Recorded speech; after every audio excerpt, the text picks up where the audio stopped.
Overall, there were plenty of doubters out there about whether he should have gone in that slot.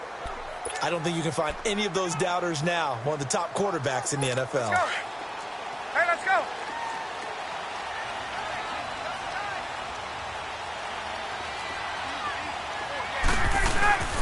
The former Indiana Hoosier here, Tevin Coleman. And he will lose yardage here back at the 23-yard line. That's going to go as a loss of 2, and it'll be second down.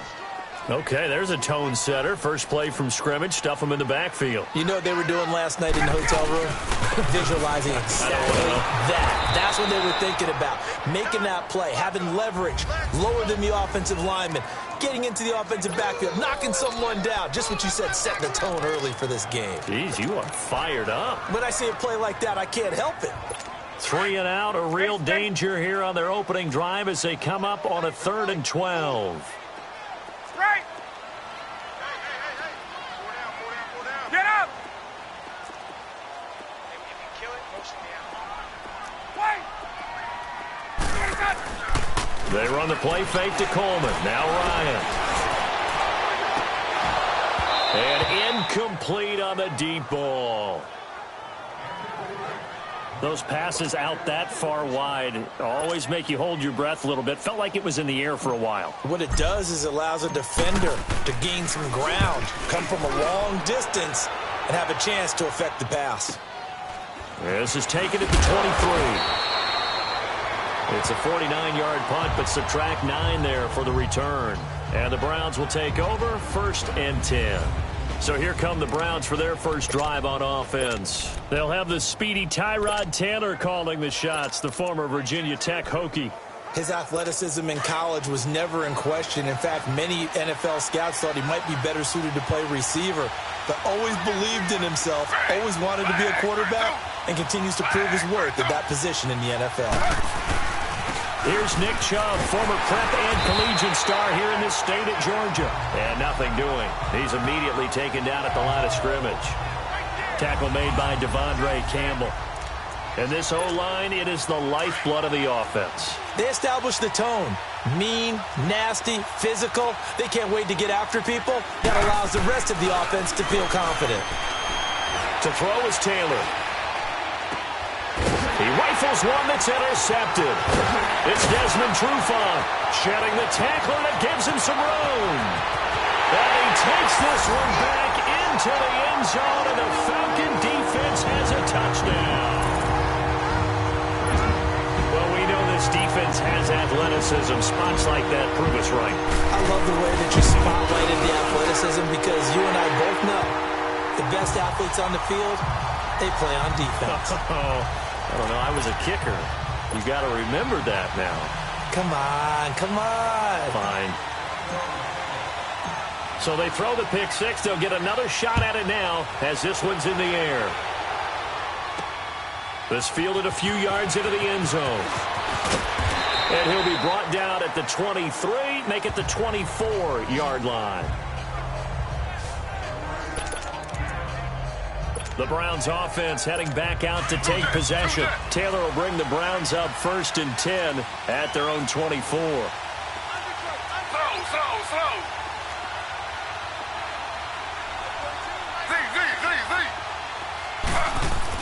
Back to the air, Taylor after the pick six. Got him in, it's Brashad Perriman. And they'll take him down at the 31-yard line. A gain of 6 there on 1st. Good throw there to start the second possession. Maybe help erase the memory of the interception he threw first possession. Yeah, I think a lot of the time now there's a communication between the head coach, offensive coordinator, quarterback's coach. All right, we got to get him settled. It's not easy after you throw a pick six. You might want to just run the football, but I think in most cases you want to give him easy throws that he's comfortable with to get him going again. And it's not necessarily just throwing one or 2 yards. What throws does he like to make? Give him a couple of those and get him going. Definitely looked like one he was comfortable with on the last throw. They'll run for it. Here's Chubb. And he will have first down yardage as he's brought down at the 41. Call it a gain of 7, and it gets him a new set of downs. And that's the big fella's MO right there. Running through tackles, keeping the sticks moving forward. This defense, if you don't bring 11 guys to the ball to try and get him on the ground, he's going to keep making runs like that. I feel the press box shaking every time he touches the rock. Taylor will throw. Flush to his right. And time finally runs out. He can't get rid of the football, and he's taken down. Vic Beasley able to drop him for a loss of 4. No doubt that's a very good play defensively right there, because you've always got to be aware that he can take off and make a big play with his legs. How about the way they were able to contain him? That also tells me the coverage was excellent downfield. Throw left side, caught by the tight end Njoku. First catch for him on the afternoon, and it results in a first down. There are so many things to watch for when you play defense. And reading your keys, you always hear about that, and having your eyes in the right place. Sometimes your eyes can fool you. How about that play action there? It sprang the big guy, didn't it? Able to dump it over the top to him. And some good tackling there as he stopped up at about the 41. Foyesade Oluwakan made the tackle there from his safety position. One thing to keep in mind, partner, especially in the second half, when you've got a running back of this size, of these dimensions, I can just tell you, attrition does set in for a defense, because you're excited about hitting him in the first half. Maybe not so much in the second half, and some of these shorter gains turn into bigger runs later. First catch for him. It's good for a dozen and a first down. I got kicked out of that one, partner. You and I talk often about trying to hide receivers in certain situations, but a guy of his size can't really hide him. But the tight end drag route, definitely an effective way to sneak him across the formation for an easy completion and a first down. 5 yards is the tally on first down. That brings up 2nd and 5. I call that play a success. A nice inside run sets up a very manageable second down. A very solid gain on that play. They go with Chubb on second down. And he'll get it down this time to the 17. 7 yards there, good enough to move the sticks. That's a good, nice, crisp run for a first down. I wonder if the defense might have been loosened up a little bit, maybe anticipating a pass instead of the run that they got. A first red zone opportunity for the Browns thus far. They've got a 1st and 10 at the 17.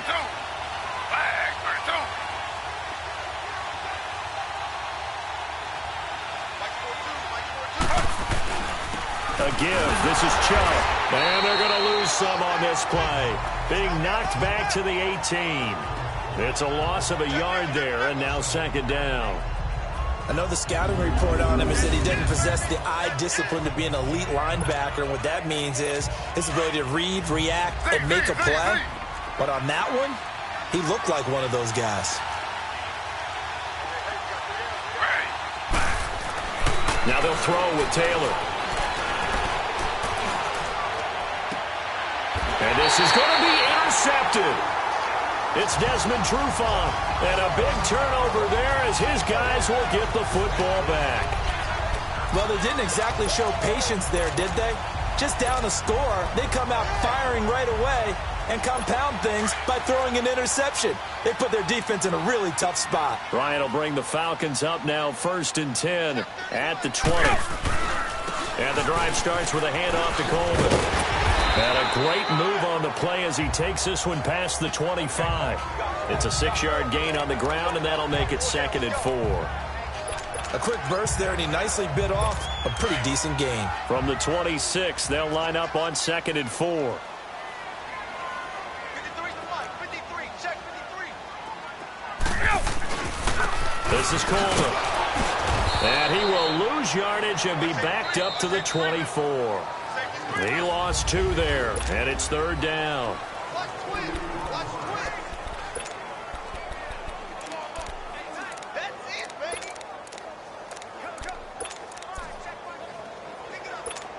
Get up!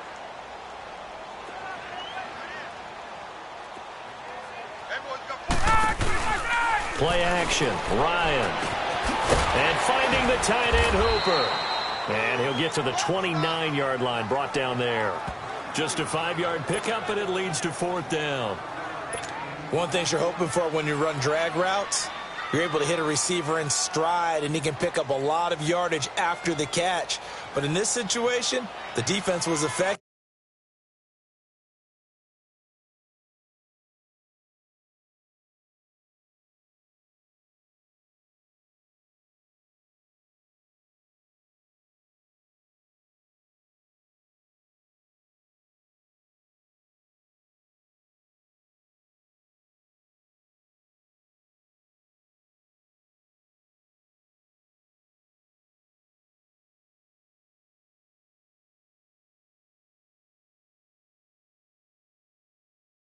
Able to stop him before he can get a good head of steam going.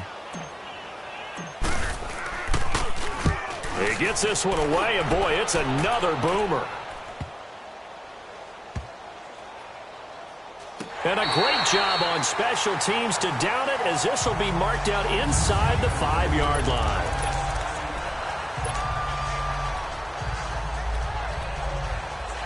Now the Browns offense, they get ready to head back onto the field. And job one here, Charles, just keep possession of the football. 2 drives, 2 turnovers to this point. You're exactly right, Doctor. Hippocratic oath, first do no harm. And right now they're harming themselves on offense. I like that. No one is mistaking me for a doctor, though. But thank you, Dr. Davis. Give him 9 there on the first down completion. Nothing fancy on first down, but a very consistent type of a play. Hit that slant. A lot of people call it an extension of the running game, and it can be if that pass is completed, because you hit a guy on the run like that, he often can go for big yardage. Sets him up nicely for second down, staying ahead of schedule. Handoff comes to Chubb, and he's going to be met at the line of scrimmage and taken down. No gain on the play, and now they're faced with a 3rd and 1. Well, after what we just saw, we know that with 3rd down coming up, this is not a gimme for the offense. They've got to figure out what they want to do. Do they challenge their offensive line and try and run it? Or do they go ahead and concede that this is a tough defense and put it in the air? Flag for 2. Flag for 2.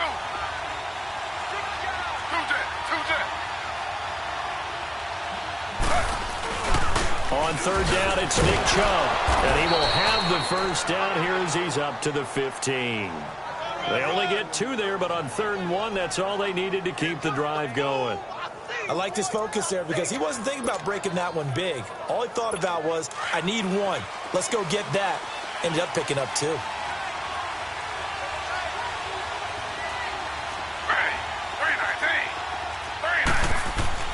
On 1st and 10, it's Taylor. Blitz coming, and down he goes. Man, he got in there so quickly, Charles. What could the offense have done to adjust and account for that? But what you're hoping is that you figure out and you see and get a clue that maybe there's going to be some pressure coming at you, and you change the blocking schemes. Maybe you go to max protection. The biggest one's maybe bring your running back in to try and keep you clean. But in that case, that didn't happen. 0 accountability, and a sack resulted. Now a deep ball there on 2nd down, but it'll wind up incomplete. Defensively, Charles, they continue to really limit this offense as far as yardage goes. Yeah, you're exactly right. They've been assignment sound, staying in their lanes, keeping proper leverage, and communicating well, too. An incomplete pass on that last play, and that means they'll need to come up with something here on 3rd down. From the shotgun, it's Taylor. And for the 3rd time here in this half, it's intercepted. Devondre Campbell, the linebacker, picks it. And his guys are going to get the football at the 23-yard line.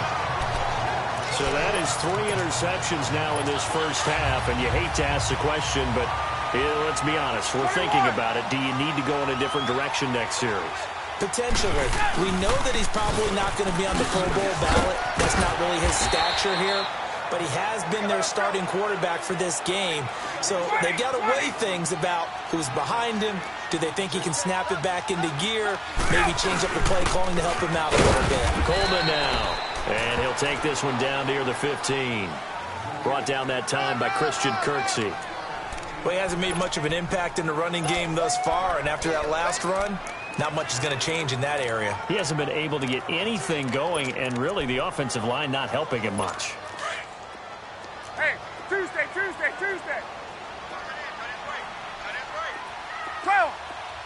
Got it. 280. Go. Go. Ryan now to throw on 3rd down. Firing quickly here, and that's complete. And stopped a few yards shy of the goal line at the 3. They're able to convert on 3rd down, and that sets up a 1st and goal. But give the defensive guys a little bit of credit. They didn't let the deep ball beat them on that play, did they? No, the drag, that guy can be your safety valve. We saw it right there. Yeah, and it picked up a 1st down for them, too. They'll look to run with Freeman. They'll say no gain on the play, and it'll be 2nd and goal. Switch.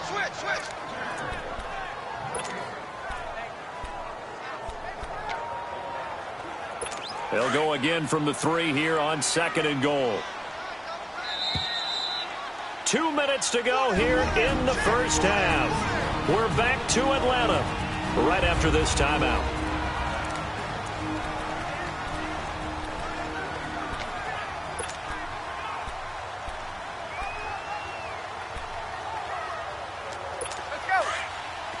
We remind you that coming up at halftime, we'll pay a visit to Jonathan Coachman. He's in Orlando, and he'll have our EA Sports halftime report.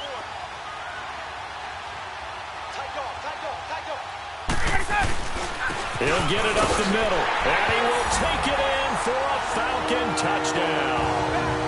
Devontae Freeman, a 3-yard touchdown run, and the Falcons will add on to their lead. I know we don't talk about it enough, but the intelligence level of the guys up front blocking, the offensive linemen, maybe the smartest guys in football overall. Add in a little bit of athleticism and a whole lot of toughness, you got a lot to deal with, don't you? That's why the guys in the backfield get them really nice Christmas gifts, right? If they're smart, they do. Here's Bosher to kick it away.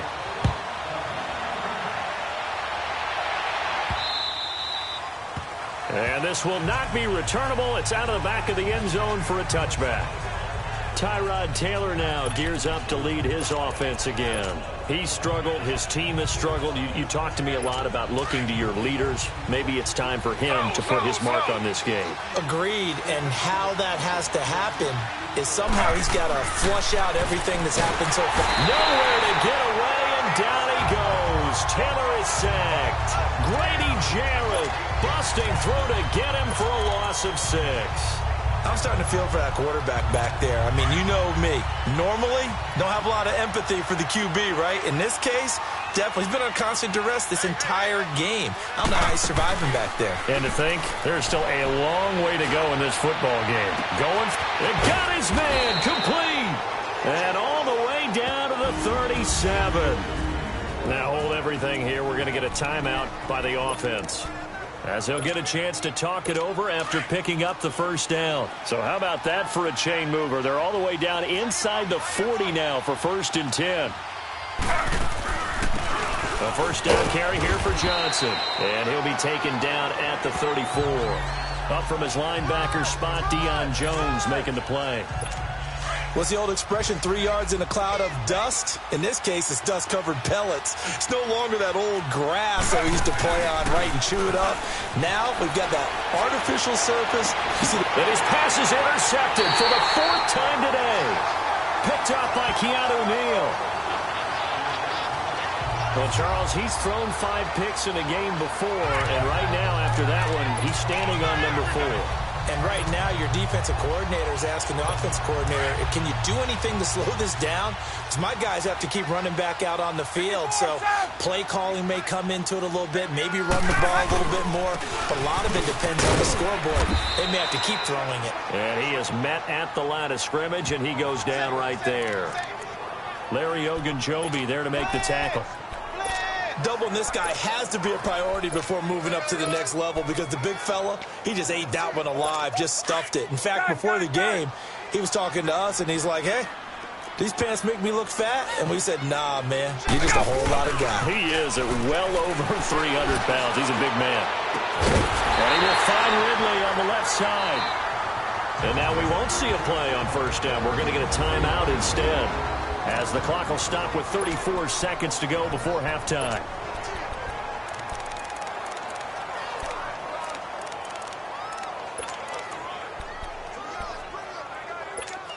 So from the 39 now, they'll come up on a 1st and 10.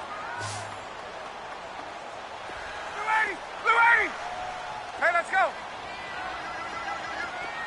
Gun! Now Ryan on first down.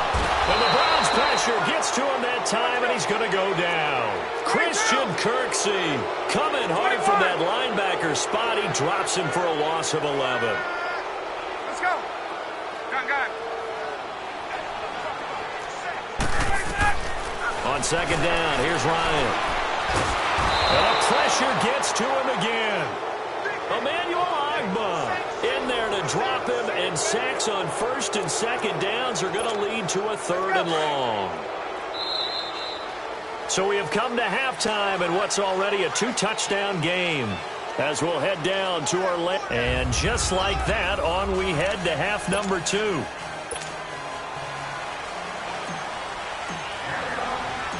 Both teams appear ready for the fight ahead, and we resume action here in quarter number 3. Fielded about a yard deep. And no run back here. This will be a touchback, and it comes out to the 25-yard line. Tyrod Taylor now gears up to lead his offense again. Any surprise in your mind he's out there to start the second half after 4 first-half interceptions? He's to be surprised by a lot of things, partner, but in this case I'm not, because you know they want him to be their guy. And the only way to truly establish that is to give him a chance to work through some of the issues he had in the first half. And the reinforcements come in as they're going to stop him behind the line. You know, despite the scoreline, I think they've got to like where they are here. They're on the road and just one big play away from getting right back in this game. I'm going to follow right along with you, because the spot they're in now is a credit to their defense. They've kept them in it by making the plays that they've made, and that just means you're one big score away from being right back there. Now, the question is, can this offense step up and make that play? Because that's been an issue for them in this game. Brandon, at least there's one bright side to that incompletion. What's that? It wasn't an interception. Wow. You're a nice guy. That was kind of savage. He's got a man complete. And he takes it all the way down to the 32. A big play there on third down for the Browns. 44 yards. A nice job there, Charles. They picked up the blitz, were able to complete the pass. That had the total feel of a quarterback in control. Red blitz, got him into the right protection scheme, so he doesn't get hit back there. He's got a chance to step up with supreme confidence and deliver it downfield for a nice completion.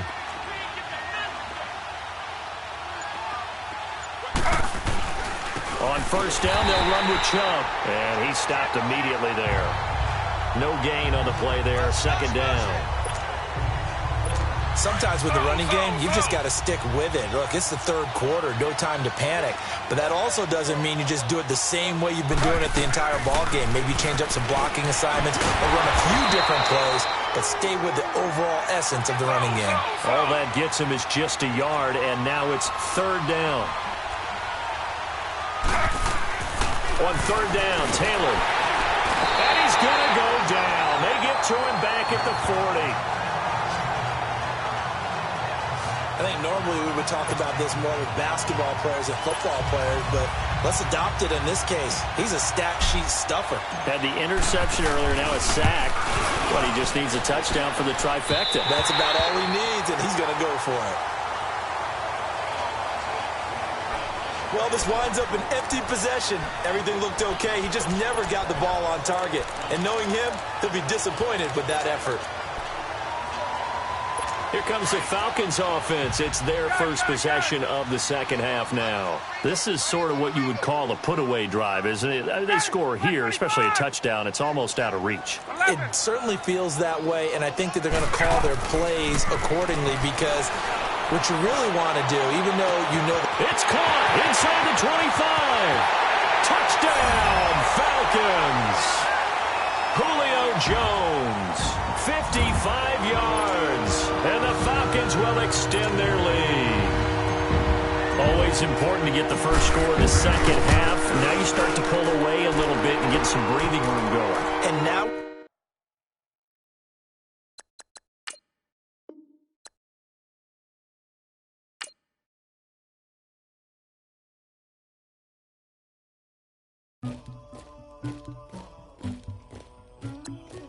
Somebody call for the queen.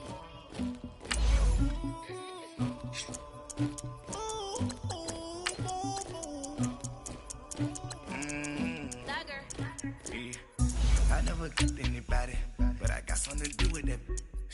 I got the streets on my back, carry it like I'm moving the. I told him to 100, like he trying to move it up. It was like 11 in the morning, skipping school, that's a truancy about it. I made me some rest in the morning, I had me a pop by the morning, I had me some breaks by the morning, I had a six by the morning, I got on a meat on the morning, the rats keep me up on the whole you. I had a in my shoulder, you got a picture, you got the picture me, Pacific ice on my ocean, ready for war like I'm Russia, ladies should never love.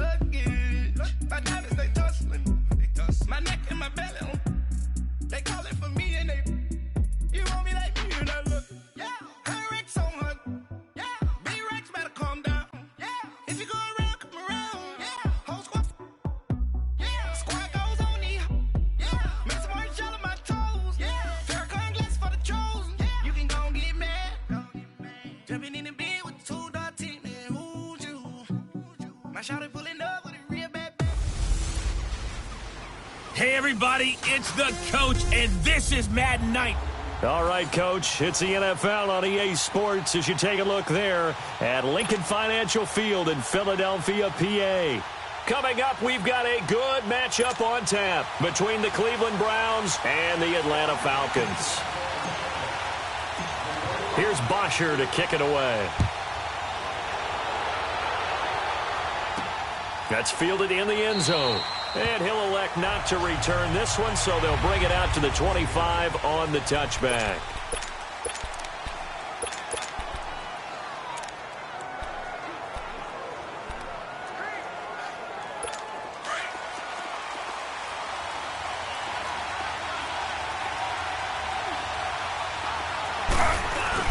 They go play action here on first down. Oh, he's going to air it out right away. And that's caught inside the 35. And all the way inside the 35 before he goes out of bounds. Well, partner, I'm not sure how this drive's going to end, but how about the way they flip field position there? A nice attacking play that picked up a heck of a chunk of yardage.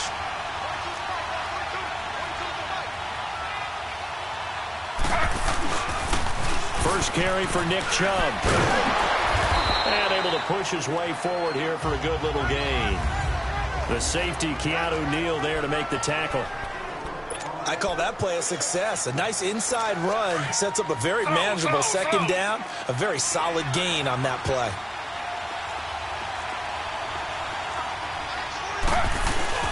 Now Taylor to throw on second down. Finding his safety valve here. That's complete. And out of bounds right around the 20. It goes as a gain of 8, and it moves the chains. So many times you hear today's NFL described as a space game. Get your best players into space with the football in their hands. That's why sometimes you just swing it out to your runner, get him out in the flat, and let him have a chance to make people miss an open field. And nothing doing. He's immediately taken down at the line of scrimmage. Vic Beasley able to make the tackle. And as a defensive end, getting off the ball quickly, swarming to the football, making a tackle. That's what we saw right there. Yeah, and that's what their job is. And really, a lot of the time, they have to throttle back a little bit in the run game because you know those defensive ends, they're like in a sprinter stance. They're just headed straight for the... And he is into the end zone. Touchdown, Cleveland. David Njoku from 19 yards away. And the Browns take it right down the field and score on the opening drive. In both locker rooms, the coaches talked about setting the tone early. Didn't matter whether you start on offense or defense. In this case, the team that had the ball first did exactly that. Took it right downfield and scored. Extra point splits the uprights, and that makes the score 7-0. So that drive spanned 5 plays, and it ends with a touchdown for Cleveland.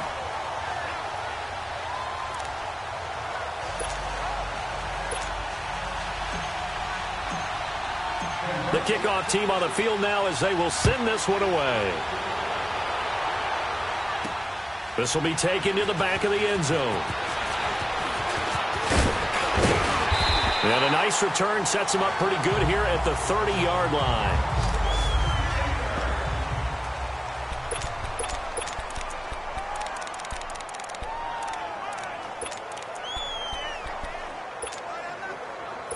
Ryan and the Falcons now come up 1st and 10 right at the 30.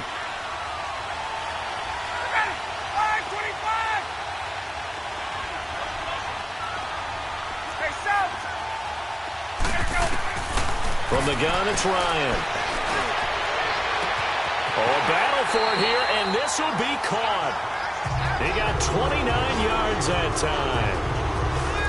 And that's the connection, Ryan to Jones, that this defense obviously has to key in on. Certainly feels like they got the party started with that one, doesn't it? And when those two get in sync, it just scares the heck out of defenses because he can hit Julio Jones in a short zone, and he can take it the whole way.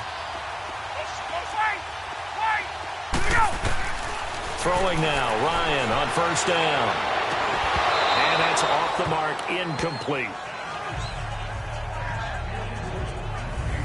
Granted, it looked like he had his hands on it for a moment, but let's face it, that was going to be a tough catch all the way because of the presence of the defense right there as he was trying to haul it in. Yeah, nice job to force the incompletion. Hey, Tuesday. Hey. Gun.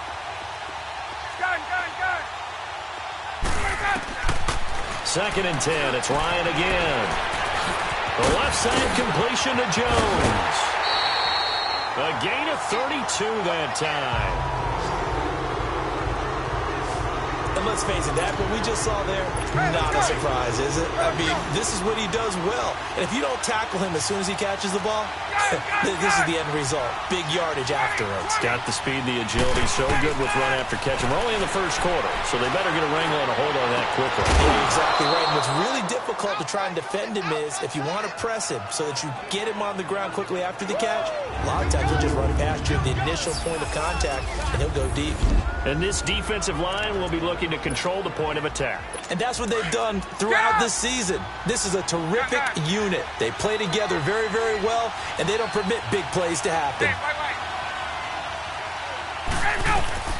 Throwing again, Ryan. And this is caught for a Falcon touchdown. Calvin Ridley, a 9-yard touchdown grab. And the Falcons are an extra point away from tying the football game.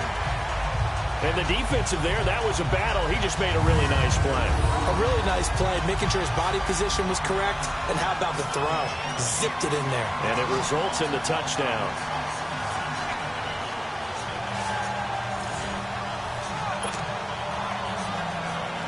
Now Matt Bryant on for the point after.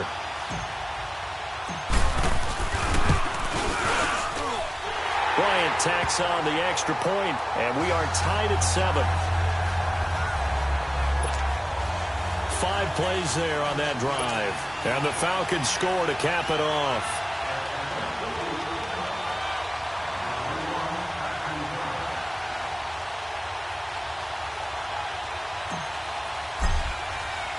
So a tie ball game here as the kick's away. This is taken about 7 yards deep. And no run back here. This will be a touchback, and it comes out to the 25-yard line. Here comes the Browns offense back onto the field, and they're hoping to redo their efforts in the last drive when they got into the end zone. And just think of what it's like now on the sideline, because when you score a touchdown, you have to go over and look at the tablet and see what you did on the last drive. When you scored points, it's a whole lot better view than when you're trying to figure out how to fix things there. That play going for 16 yards to start the drive, first down. Absolutely love the run right there. This guy's known for his quickness, but also for his speed. He's able to get to the second level almost before you blink if you give him any type of blocking. Always talk about slot receivers, and they're usually known as quicker than fast. In this case, we've got a guy who's quick and fast, and he used it to great advantage. And he'll be taken down, but not before he gets into enemy territory. That's good for a Cleveland first down, an 11-yard pickup. Getting the sense Charles are going to put a big emphasis this afternoon on the run game. And why not? What we're seeing so far, working pretty well from them. And here's the best part. We always talk about the best performers do their job when the lights come on. I think he likes natural light best. Back-to-back good plays have him on the move on first down.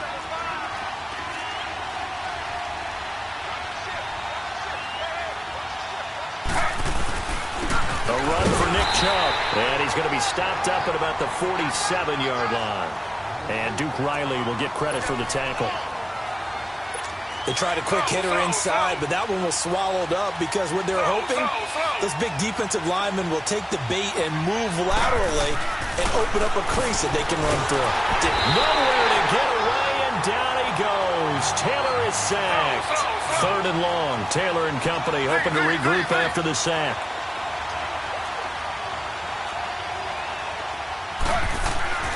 Now it's Taylor. He's going to launch this thing way downfield.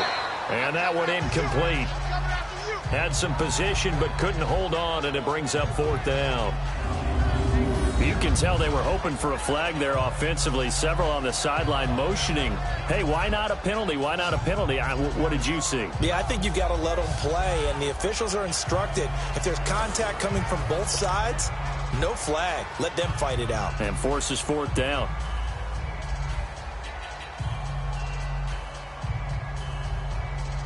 So on fourth down, Britton Colquitt on to punt.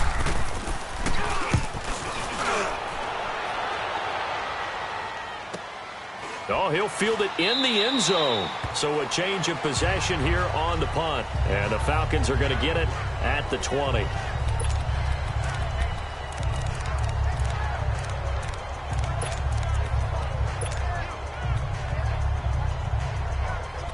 And here now come the Falcons. The last possession, these guys were able to tie the game with a touchdown, and now they'll have a chance to move out in front. Yeah, let's give a big assist to the defense. They got the ball back. The special teams went out there, handled things.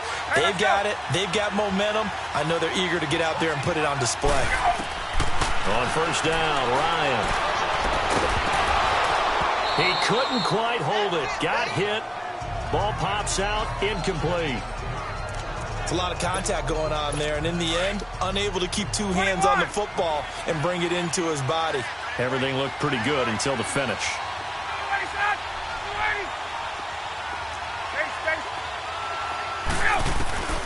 Again on 2nd and 10, it's Ryan. And he gets this one to Ridley complete. And he's going to be out up around the 45-yard line. A really nice gain of 25 yards. And, boy, they had high praise for this rookie receiver when we asked the coaches about him, didn't they? They certainly did, and obviously they liked his measurables. Otherwise, they wouldn't have brought him onto the team. Height, weight, speed, all of that. But how about what they really said? Competitiveness. That's what they really liked about him. The way he goes after the football, competes for it, and decides when it's in the air, it's his and only his. Looking for more there on first down, but this throw downfield, incomplete. I know exactly why I tried to throw the ball to Julio Jones there.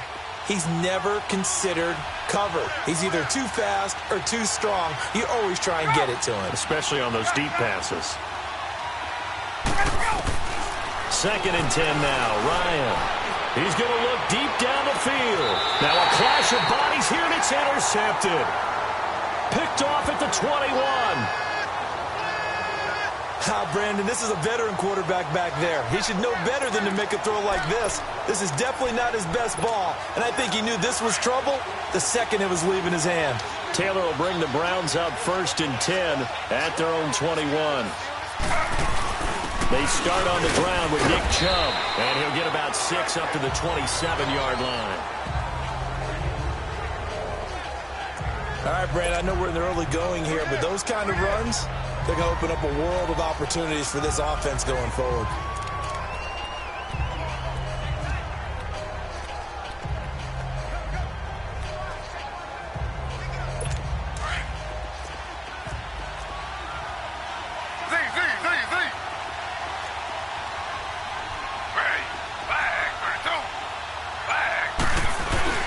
On 2nd down, Taylor.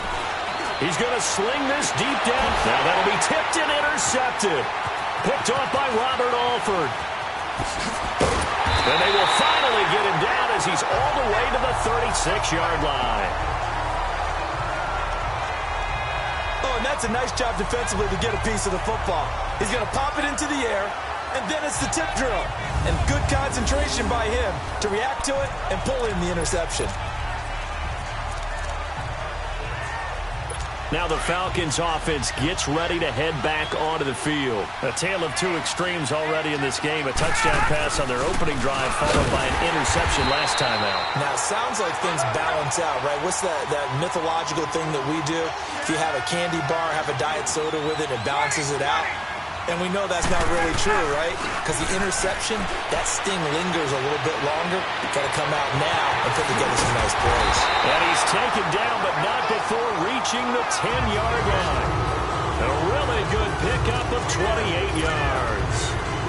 And when you're playing a quarterback with some experience and some moxie, you enter the danger zone when you decide to blitz him, because if he's able to diagnose as he did on that play, he can hurt you downfield. He reads defenses so well, doesn't he? He really does, and the best part about that play for him, I don't think that was his primary target. I don't think so either. I think he had the read, figured out where the blitz was coming from, and went to a secondary target for a really nice game. And they've got it here with a first down.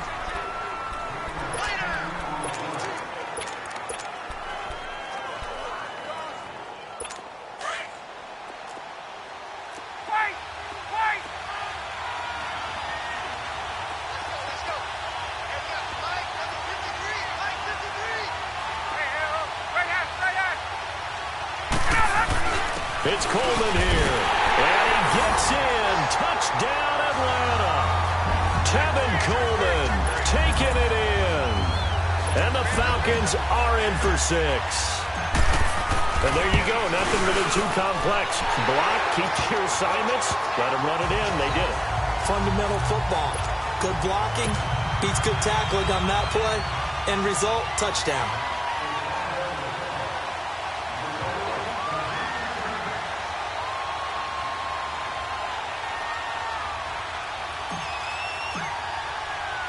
Here's Bosher to kick it away. That'll be taken in the end zone. And no run back here. This will be a touchback, and it comes out to the 25-yard line. The Browns offense trotting back onto the field. And following the interception, just any interception, are you a little bit more cautious when you start that next drive, or no, you just throw that out the window? I think you are. I don't think that there's any way you can run back out there and go, totally didn't affect me. Let's just go ahead and be loose with the football again. You're going to take care of it, but you have to be careful about being too cautious because now you can't run any offense at all. Still in attack. We'll see how they attack him here. The throw by Taylor here, and that's incomplete. And incomplete as he was knocked as he threw it, and it took the ball off course. And that's one he's got to be happy to have back. There wasn't a hole open in the zone. You'd have to think on early downs like that first down there, need to be a little bit more careful. Yeah, fortunately for him, got a couple more downs to play with. Here's Taylor to throw. He's going to go for a big... Oh, this is taken in. It's complete. And they're going to have this across midfield and inside the 45. That goes for a gain of 31. So the defense blitzed. A nice job picking that up, completing the pass. And how in sync was the quarterback in his center on that play? They saw the blitz, made the appropriate calls, got the line engaged because now they know there are going to be extra guys coming at the quarterback, so they got their assignments down pat and kept them away from him, and he's able to step up in the pocket and fire one now for a really good strike. Despite the blitz, they're still able to pick up a nice solid gain. The disadvantage of blitzing often alters the normal spacing and run fits and leaves creases like they were able to exploit right there. And he gets it down to the 32. Just 4 yards on the pickup, but that's good enough to extend the drive.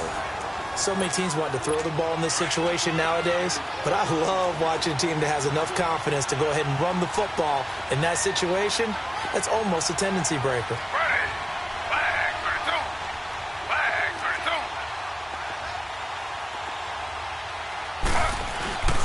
On the ground, it's Chubb. And he went nowhere. Well, he went backwards, back to the 33. That's going to go as a loss of a yard, and it'll be second down. I know when I was a kid, I always got real excited when I saw those lateral-type runs. But the best backs that made it happen, they put a foot in the ground and just go. That didn't happen there. That play got swallowed up. Steps away to his left, and he's taken down, trying to do a little too much, getting outside of the pocket, and it results in a sack. Tack McKinley in there to bring him down for a loss of 7. Enough takes to start to have a good drive, quite like a big loss on a sack, does it? Now they're looking at a 3rd and long, and suddenly the momentum shifted to the other side of the football. And old Mo is a very, very fickle man. 3rd and long, it's Taylor. Trying to lay one up deep. And this is caught inside the 5. And he'll take it into the end zone for a Browns touchdown.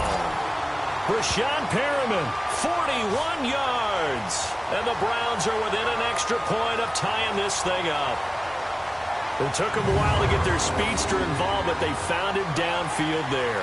And what we've discovered as we've watched games is the speedster doesn't have to have a lot of catches, doesn't have to have volume in order to have a huge impact on the game. His speed scares the heck out of defenses, and other guys can capitalize, but when you finally hit him and he carries it all the way into the end zone, That's what you're paying him for. That big threat that can make big plays on a limited number of catches. That's how you step on the stage with your first catch. Take it to the house. So this drive spans 7 plays. And it's capped off by the Browns' touchdown.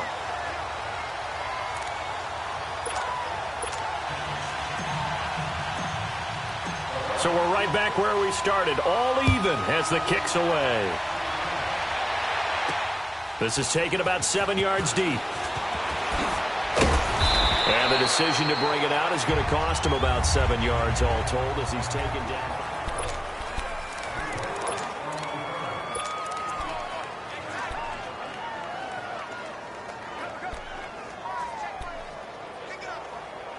Now the Falcons offense, they get ready to head back out here. And Charles, the way touchdowns have come so fast and furious for both sides in this thing, it's starting to feel a little bit more like maybe a tennis match in a football game. Yeah, I like your description there. Maybe we're sitting in a nice royal box watching this type of a game. But let's face it, right now, the way it's going back and forth, it's going to come down to who can get a stop.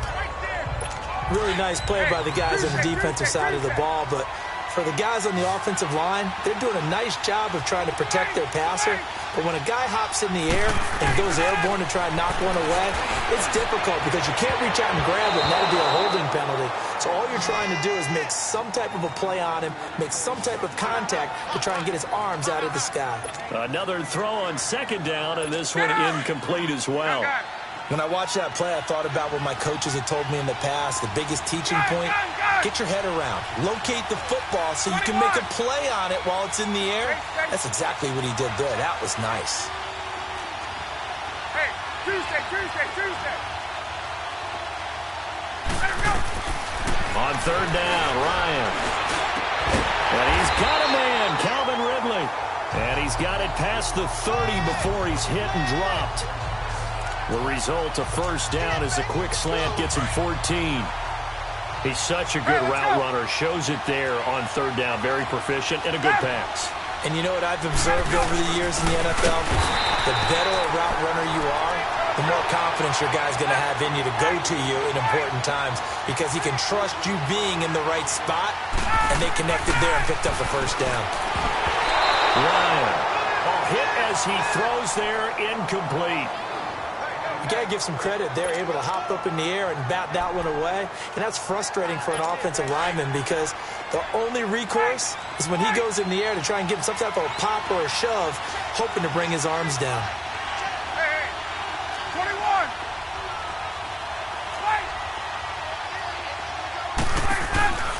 They run the play fake to Coleman. Now Ryan. That's going to be knocked away and incomplete. Demarius Randall that time there to knock it free. Certainly looked like they were getting ready to convert there on third down, but what an effort to get his hand on that one, knock it away, and brings up a fourth down decision. The punter Bosher on now as he gets this one away. Taking it about the 16.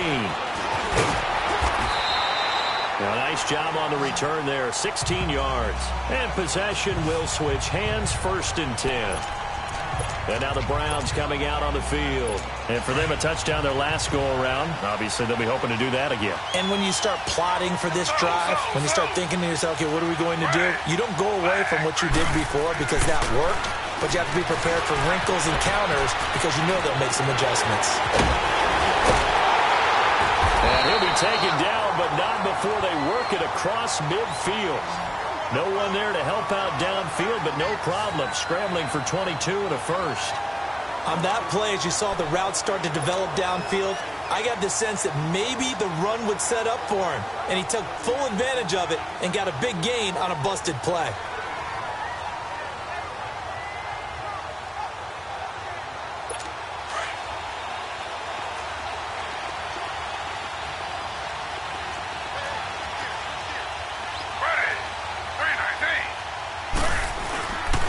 On the carry, it's Chubb. And he's going to be met at the line of scrimmage and taken down. Call it no gain on the play, and it'll be 2nd down. Well, we just saw a great example of what we talked about with his coach prior to the game. He's definitely one of the better linebackers at reading the play and flowing to make the stop before it turns into something big. Taylor. Buying time to his left. And he'll be brought down, it looks like right at the 40. He'll end up getting 5 out of that, but now they're looking at 3rd down. So 2 minutes to go in a wild first half. We'll come back to Philadelphia after this.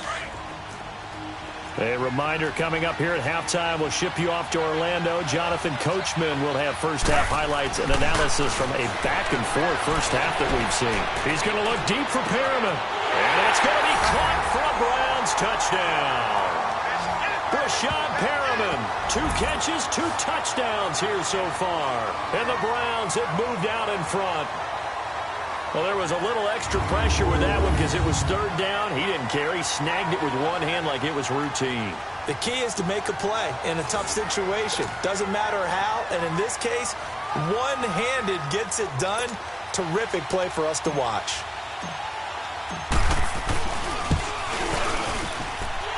Extra point right down the middle. And the lead is now 21-14. Just a 4-play drive that time. And it ends with a touchdown for Cleveland.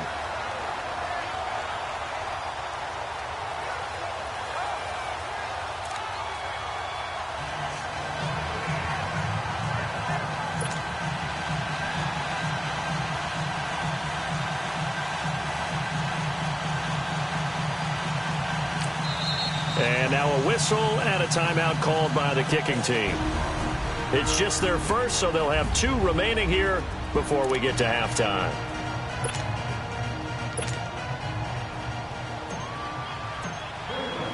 The kickoff unit is out on the field, and they will send this one away. This is taken about 7 yards deep. And no run back here. This will be a touchback, and it comes out to the 25-yard line.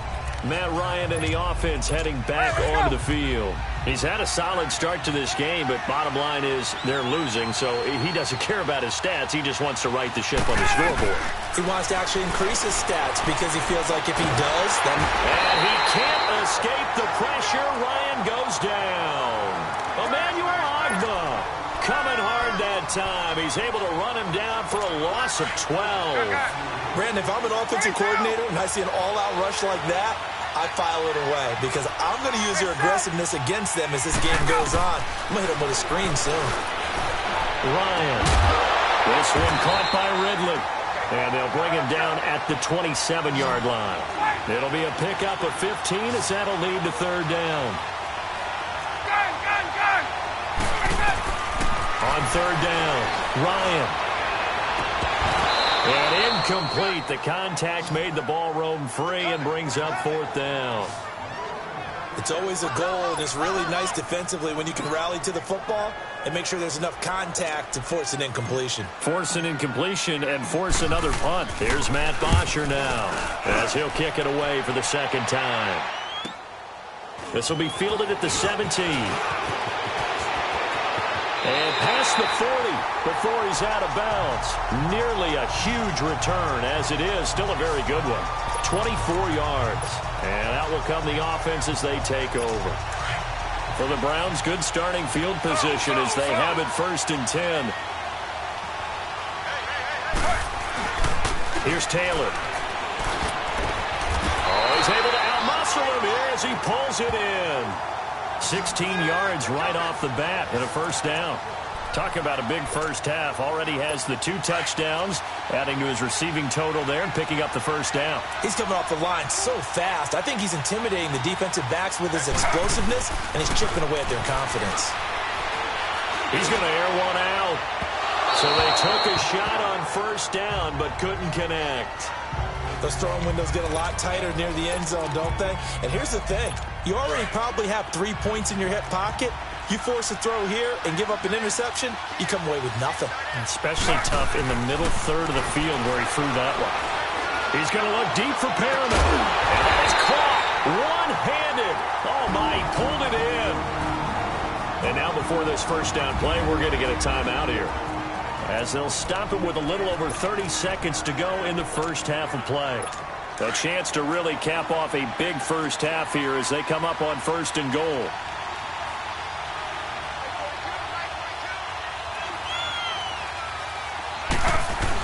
They'll run with Chubb. And he's maybe going to get this back to the 4, but that's about all. No gain on the play that time, and it sets up 2nd and goal. What an advantage having an elite guy in the middle of the defensive line, because not only does he take up the space and let the linebackers run free, but he can also make plays himself, as we just saw there. They'll give it to him up the middle. And he'll get him a bit closer as he's down to the 2-yard line. They give him 2 yards officially, and now it'll be 3rd and goal. Now whistles and a timeout with 3 seconds left in the first half.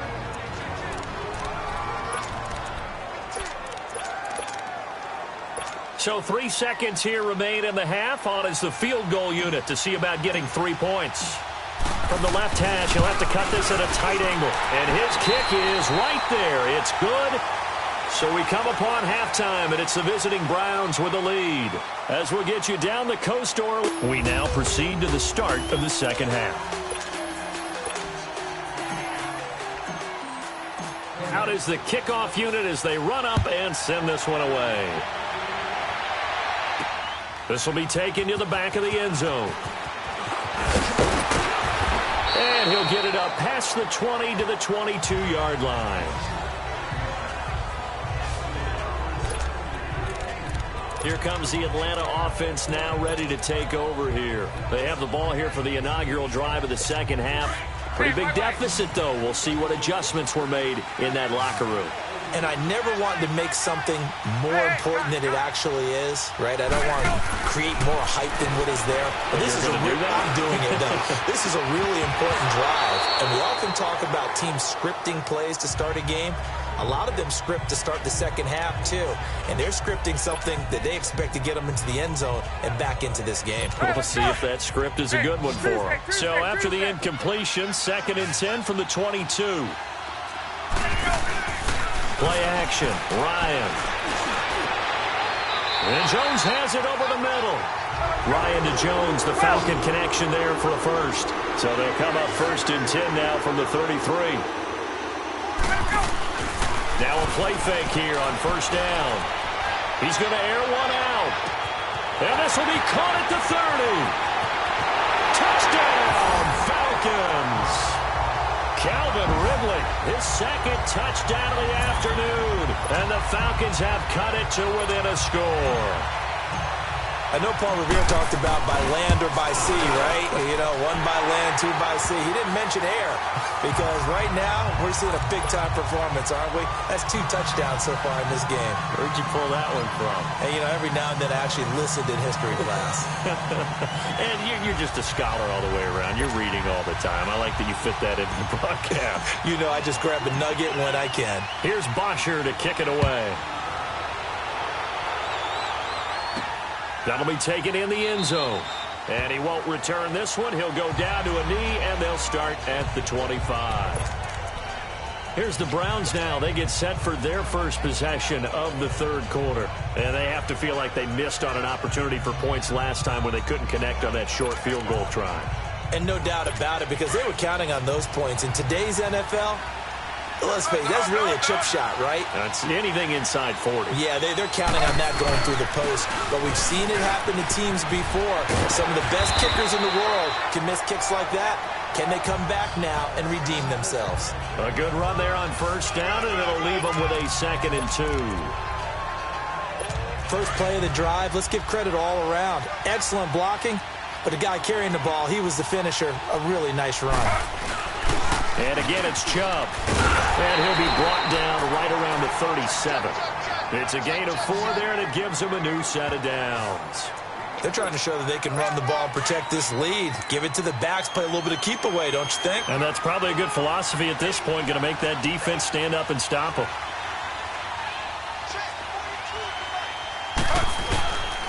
Chubb.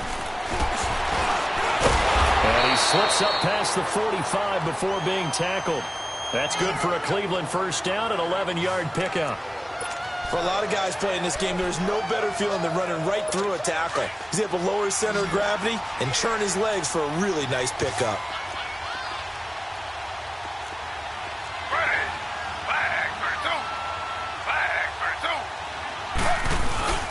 They run again on 1st down, Chubb.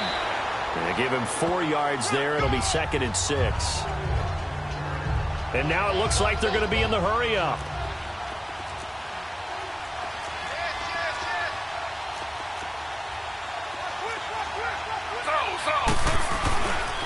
They run.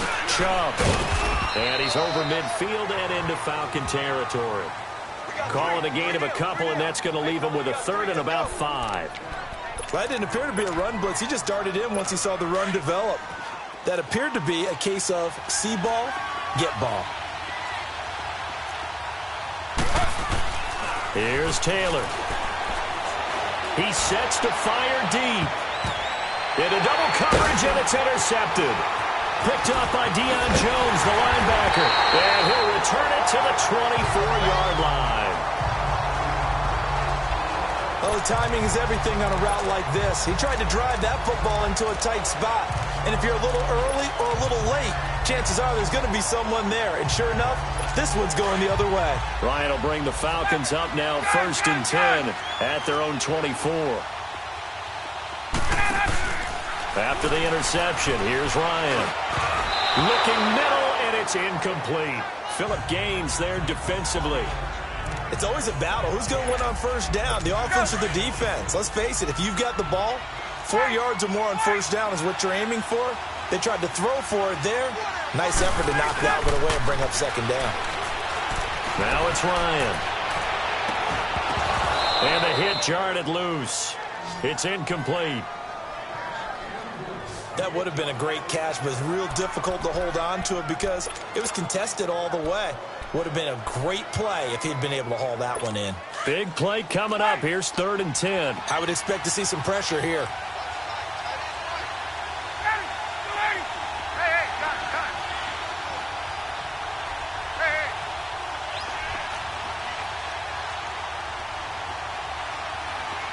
And the blitz does come. Going right side here, and that's complete. And he'll be taken down, but not before they work it across midfield. A big 30-yard play on 3rd. Well, we haven't been shortchanged on offense. Another fun play to watch there on the deep pass.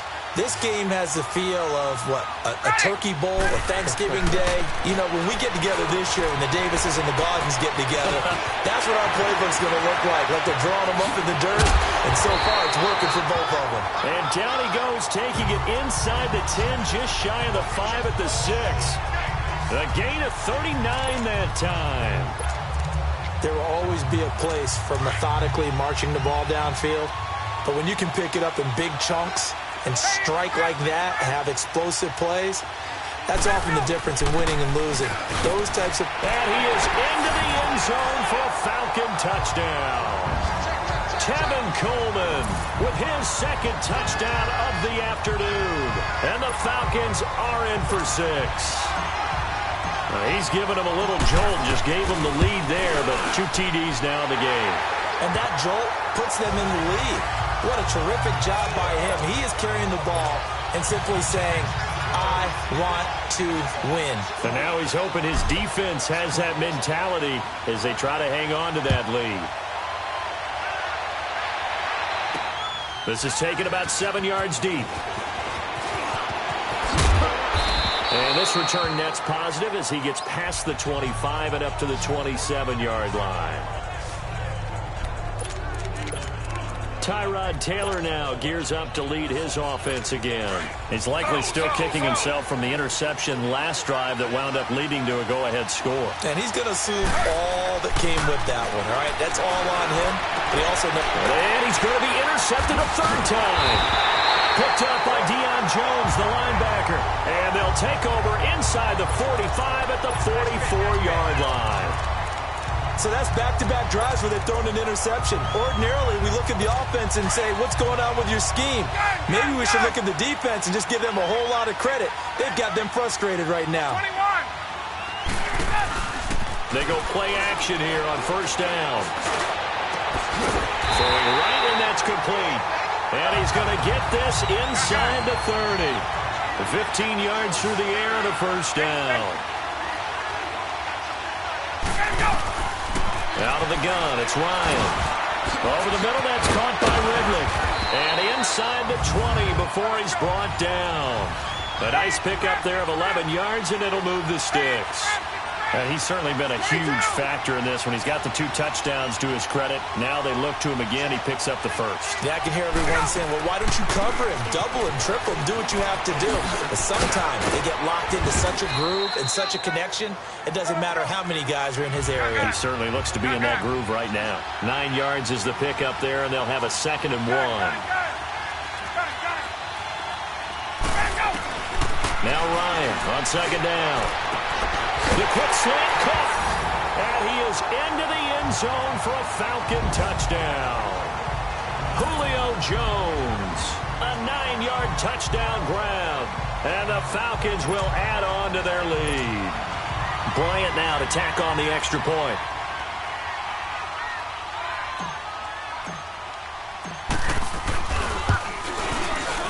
And oh my goodness, this is nowhere close. Well to the right and no good.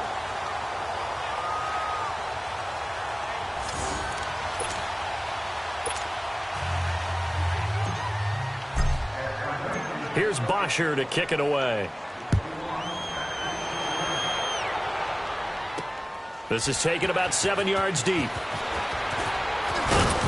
And the decision to bring it out is going to cost him about 7 yards all told as he's taken down back shy of the 20. And the Browns getting set to go. And last time, 1 play interception. So this offense, they should be fresh. That's a good way of putting it. And I can't wait to see what they decide to do with play calling. Because a 1-play drive where you throw an interception, a lot of people think the very next time out, run the football, don't give them a chance. Maybe play action? I think maybe you go play action, show your quarterback, get a little confidence in him, and let him fling another one. Right off the bat, it's a 1st down to start the drive, 12 yards. They'll throw on 1st down with Taylor. And this is incomplete. So this is what happens when you throw interceptions, that confident veneer that you have. It's chipped away a little bit. Maybe a little bit gun-shy throwing it around. Yeah, under-throwing him there, and you're right. Those interceptions may be in the back of his mind. Now it's Taylor. He's going to let this one go deep. And incomplete there. A nice hit. Jars the ball free and brings up 3rd down. Anytime a defense can sit back in a zone like that, it tends to create a lot of congestion in the middle of the field. Makes it very hard to slot one in. Looked like I-4 at rush hour in your hometown of Orlando, Florida. An absolute mess. He's going to look deep for Perriman. And a shot taken on 3rd down, unsuccessful. 4th down now. Partner, the way this offense has marched up and down the field during this game, it's almost a surprise to see an incomplete pass on 3rd down, isn't it? Yeah, they have had their foot on the gas all game long, but here finally stalling out. Oh, and now he pulls him over. Good blocking there, nearly sprung him. As it is, it'll go as a 19-yard return. And the Falcons will be taking over 1st and 10. And now let's discuss Julio Jones. And I know that they've double-teamed him a couple times, but not a ton. Whatever they're doing isn't working. He's up over 100 yards. We'll see how they adjust. And when they do that, they weaken their defense in other places as well. And how many times have we done games where we've seen a guy have a big game like this? But it's usually not by himself, is it? Right. Usually it opens it up for other people to have big games as well. Ball on the 30 as they come up 2nd and 10. 2nd and 10. It's Ryan again. And both guys were there, but it falls incomplete. Finally, a good play there defensively on the deep ball. The secondary has had its struggles this entire game. Offensively, they've had their way with them.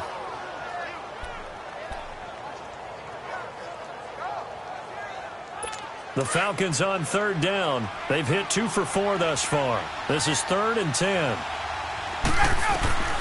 From the gun, it's Ryan.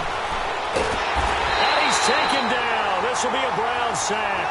Myles Garrett with a big-time sack on 3rd down. And it'll be a loss of 7. Defensive end gets in there that time. They were in a 4-3. What's the responsibility, the ends versus the tackles there, Charles? Well, most of the time when you talk about the ends, they're your pass rushers. They're the guys that you turn loose to try and get to the guy who's going to throw the football. The tackles, usually more of the run-stuffing variety. But the way this game is advanced, you're wanting a little bit of everything out of all of your guys. But let's just go ahead and break it down and make it simple. The guy who's... And welcome back. We are in the city of brotherly love, Philadelphia, as we're about ready to rock and roll for the fourth and final quarter. On fourth down, the punt team is on as this is sent away. Fielded at the 20. And past the 40 before he's out of bounds. A very nice job on the run back there. He'll get 23 yards all told. And the offense will take over with a new set of downs. Taylor will bring the Browns up 1st and 10 at their own 43.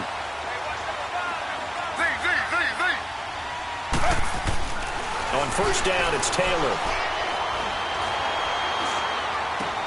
Throw left side, caught by the tight end Njoku. And he'll take this to the other side of midfield before going out of bounds. Nice way to start the drive, a gain of 12 and a first down.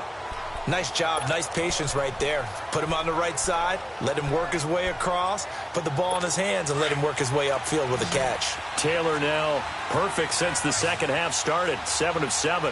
It's 1st and 10. Now Taylor. And they're going to get him. He's taken down for a sack. Back at the 47-yard line. Grady Jarrett able to swamp him from that defensive tackle spot for a loss of 5. On second down, here's Taylor. Under pressure again, and down he goes again. Duke Riley in there to get him, and this pass rush strong now. That sacks on back-to-back plays. I remember throughout my career here in defensive coaches always say, guys, you got to earn the right to rush the passer. But they put themselves in a great spot with this big lead, and they know they've got to throw the ball. These pass rushers have to be salivating. It is pin your ears back time indeed. He's going to look deep for Perriman. And he couldn't hang on to it through the contact. Incomplete. This defense was definitely alert to the possibility of the deep ball, and they were more than ready for it. They've got the lead, fourth quarter. Maybe can expect more passes like that downfield. So the offense takes the timeout, and they are back out and ready to rock.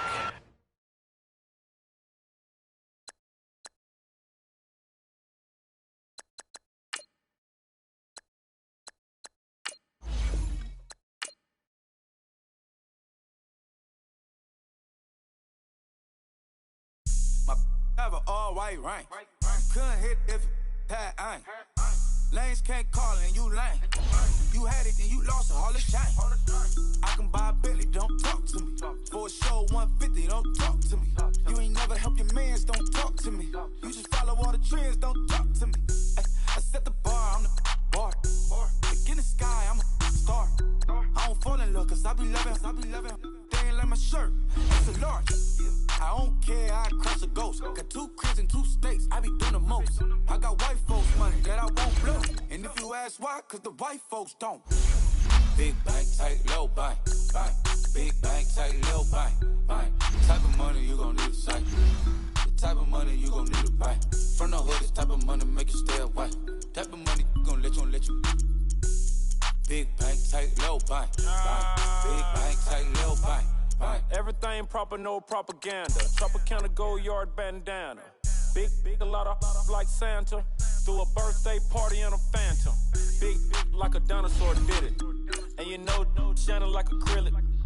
Yeah, I had cornrows. I can see you hang with the door closed. Now I'm looking for a glove with a sparkle on it. And my got chocolate on it. Big bank, take small.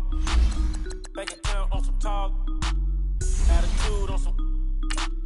Bankroll on what it do, boo. He had the roulette vibe. And if I ain't did it yet, I'll try. Big bank, tight, low bank, bank. Big bank, tight, low bank, bank.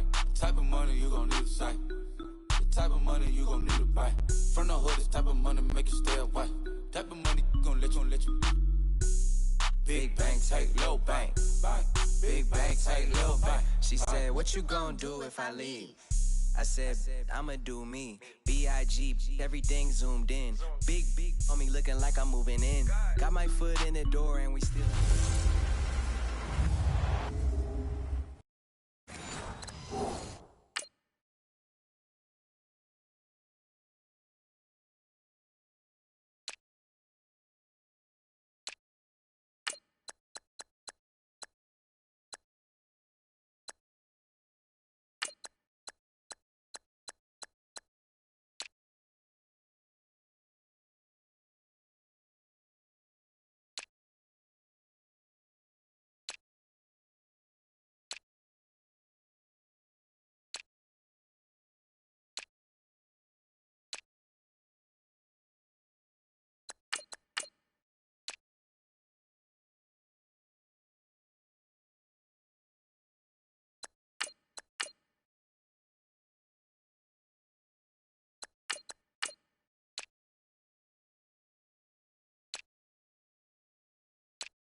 Just off the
Shores of Lake Erie, we are at First Energy Stadium in a city aptly named after its founder, Moses Cleveland, way back in 1796. Coming up, we've got what should prove to be a good one between the Atlanta Falcons and the Cleveland Browns.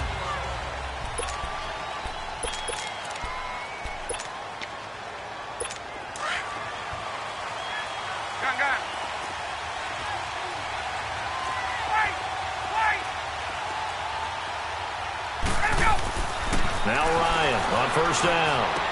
Going underneath, it's Coleman. And this one will go to the 28-yard line.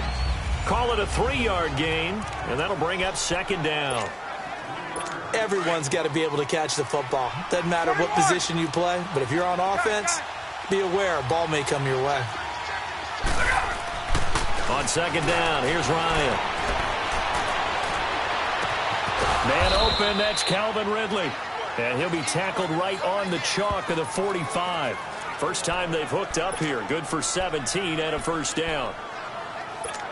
And just a small glimpse there as to why they like this rookie so much. And that's why they lit up a little bit in our meetings with the coaching staff, didn't they? When we talked about him, they did. Yeah, you know, they like his work ethic. You know.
This guy's running every route well in the route tree and getting better at it all the time, really honing his game. They expect a pretty good jump out of him as things continue to move on.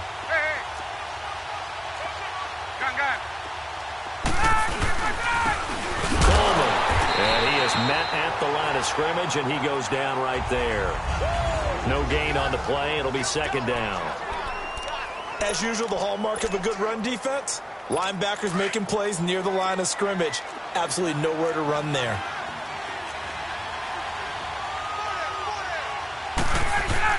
On second down, Ryan. Throwing over the middle, and it's incomplete. The positioning here is key. As a defensive back, you're taught 99% of the time, make a play on the football. But in this case, making a play on the man was all the difference. That's what forced the incompletion. On third down, Ryan. And a big loss here as he's taken down. And we say it all the time, have to be able to get rid of the ball sooner than that. You have to help your offensive line out. They're going to protect you as best they can.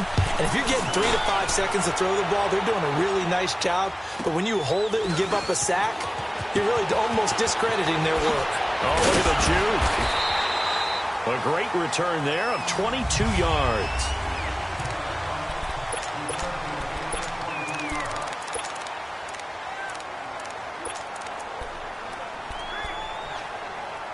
Taylor will bring the Browns up first and 10 at their 35-yard line.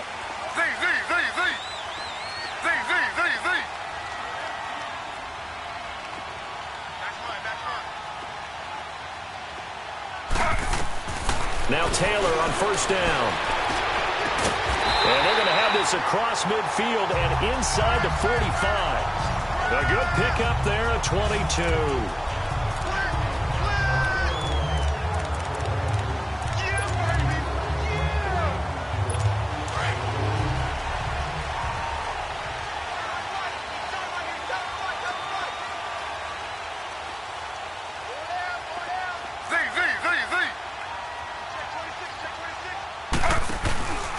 Play action. Now Taylor. Nowhere to escape, and he goes down. Got to imagine the pass rush will be equally intense here on second down following the sack. It's 2nd and 18.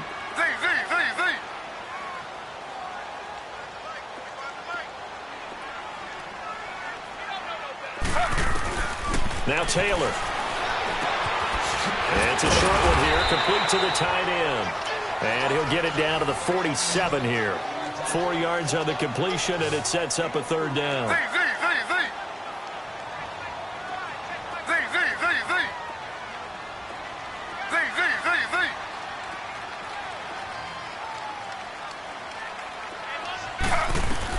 Third and long, it's Taylor. And incomplete. The contact made the ball roam free and brings up 4th down. You hear the calls for a penalty, but I just don't think so. I think in this situation, the defender was making sure his guy couldn't hold on to the football. So I don't see anything that warranted a flag. No, I'm with you. There was contact, but I'm happy they kept that flag in the back pocket.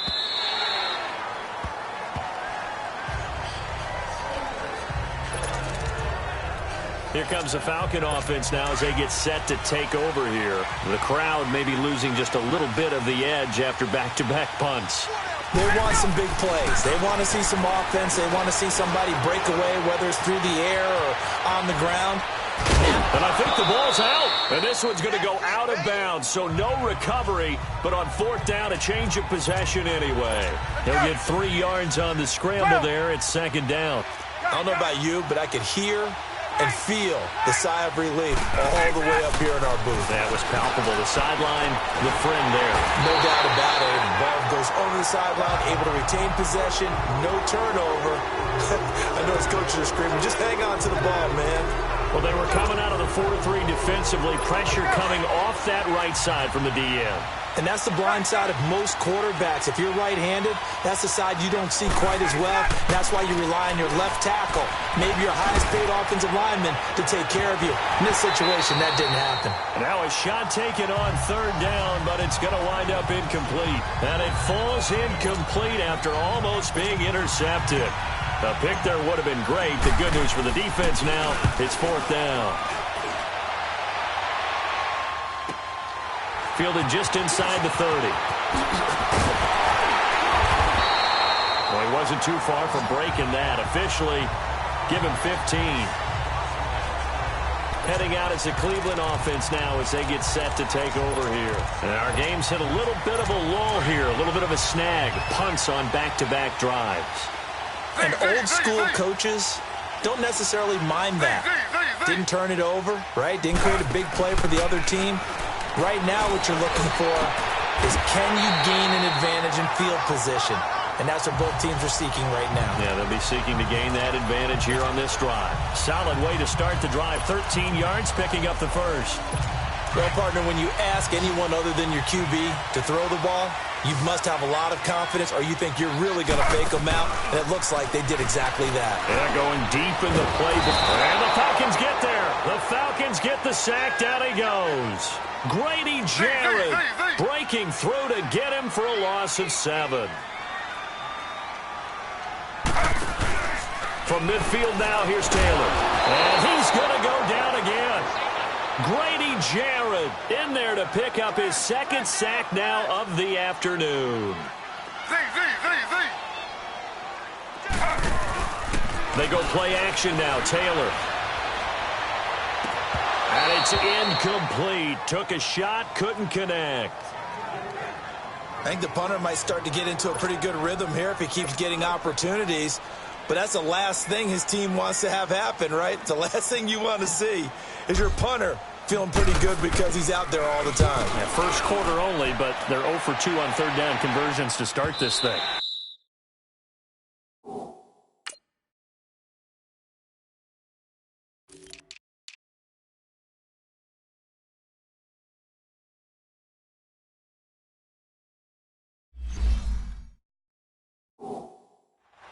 And that is much too long. That's into the end zone for a touchback.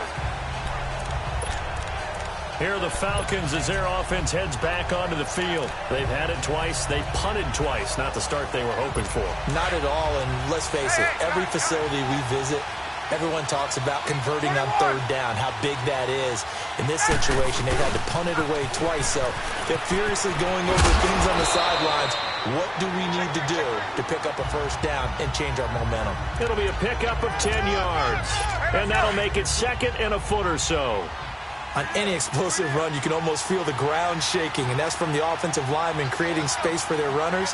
I had an old coach tell me before, they always told his runners, run around the offensive line in pregame. Get used to the ground shaking so you don't trip and fall when it happens in a game. 3 yards there, good enough to keep the drive moving.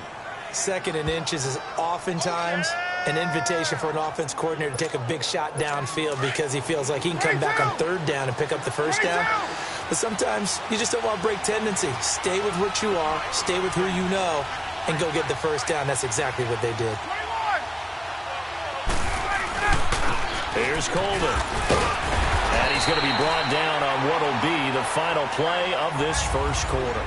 They've got a 2nd and 9 to start things out.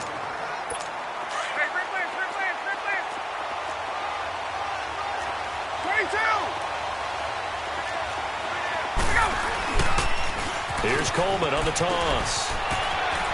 And he'll be taken down, but not before he gets into enemy territory. They got 18 yards out of that one, and it gets him a new set of downs. Yeah, they really needed to get something going, didn't they? They had punted on the last 2 possessions. The running game starting to come to the front for them, providing a nice pickup there to keep this drive going.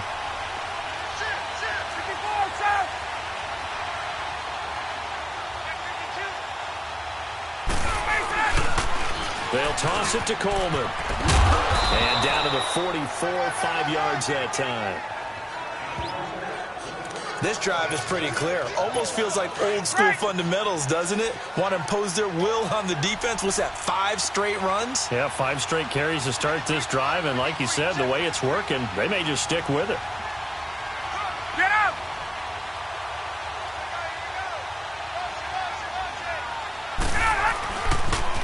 Now they'll run it on the toss.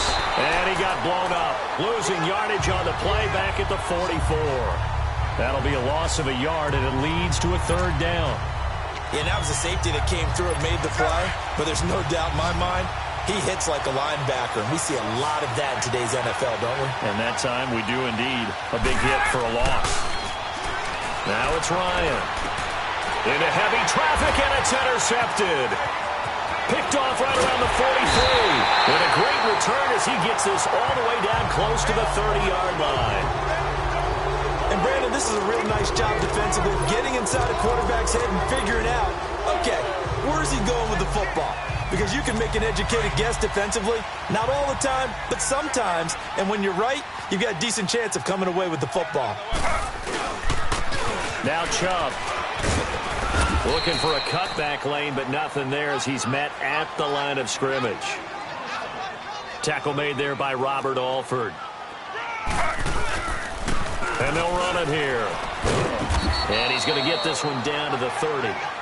Just a couple on the pickup there, and now it's 3rd down. Well, they had that one sniffed out. Excellent run blitz. Stopped that one for a short gain.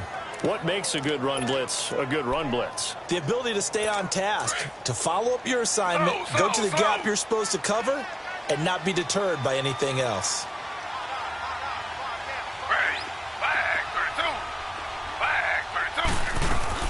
On 3rd down, Taylor. And he's got this one complete to Callaway.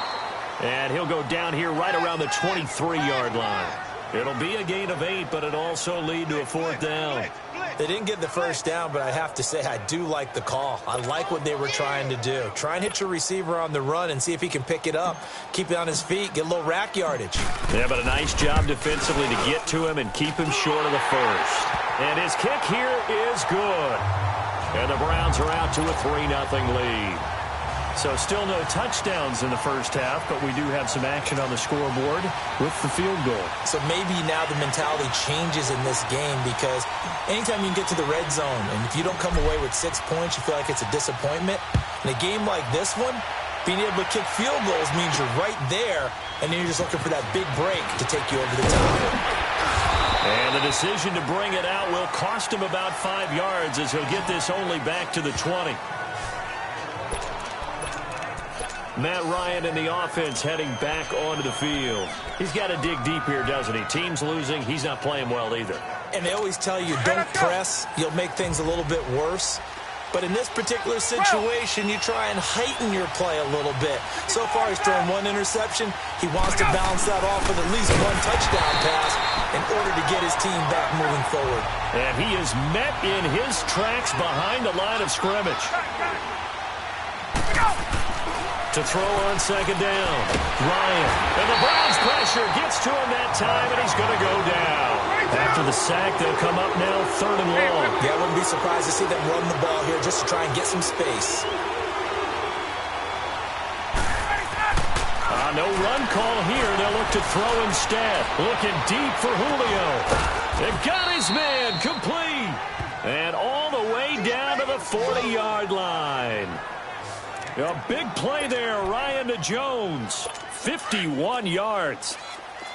Now, that play will end up on the highlights, and you'll see it all over the place. But what you won't see, the offensive line that bought the extra time, that allowed for the big completion downfield, those guys made that play possible. And he's going to fight his way forward here for a modest gain.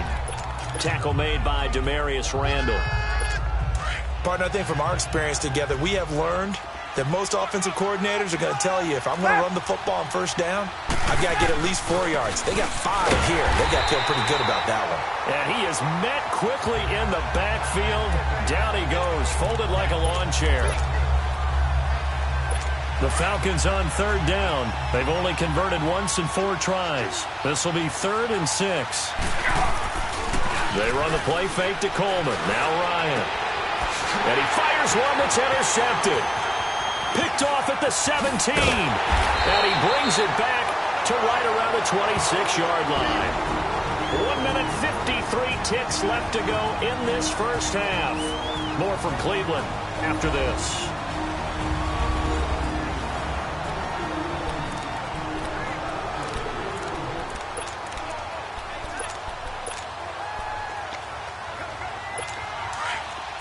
We remind you that coming up at halftime, we'll take you to Orlando and Jonathan Coachman. Coach will have highlights and analysis of this first half, one that's featured no touch under a heavy rush, and down he goes. Sacks, a growing theme in this first half. This is 2nd and long.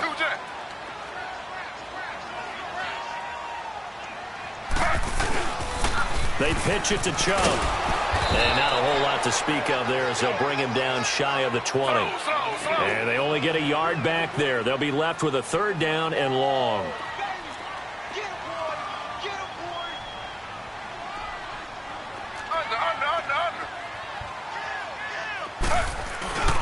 Taylor. Now the pressure comes and he goes down. Just inside the 10, back at the 9. The amount of sacks that they've absorbed in this game is absolutely extraordinary. Let's just face it. This offensive line, flat out, cannot handle this pass rush. It's been demonstrated time and time again. Here's Britton Colquitt now as the drive goes backwards, so he's on to punt it away. He's been a busy man here in this first half as he gets it away. Take it at the 37th.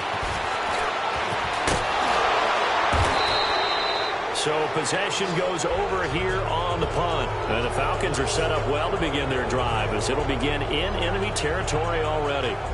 So out come the Falcons now. And 2 picks thrown here in this first half alone. We'll see how that affects him.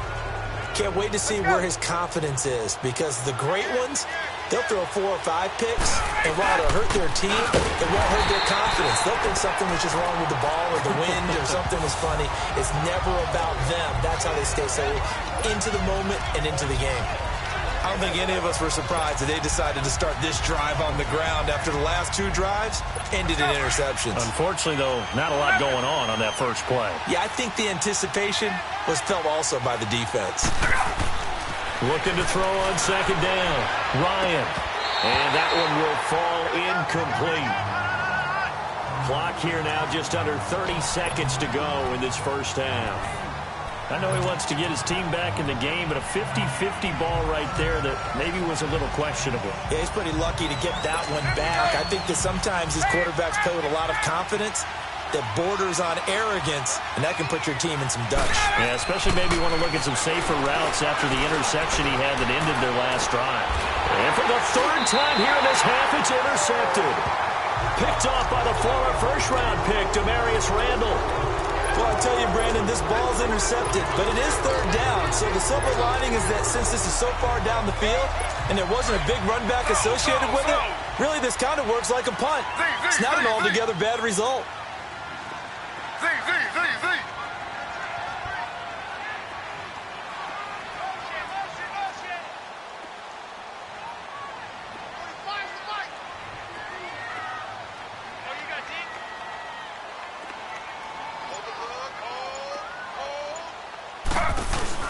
After the interception, here's Taylor. Into heavy traffic, and it's intercepted. It's Desmond Trufant, and he's given his guys a shot from late points as they will take over in range for a field goal or maybe more.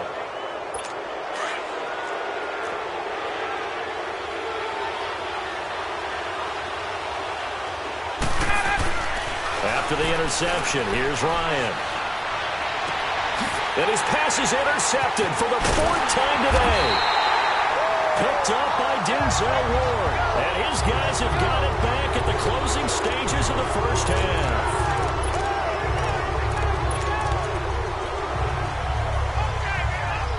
Likely time for one final snap as they start out 1st and 10.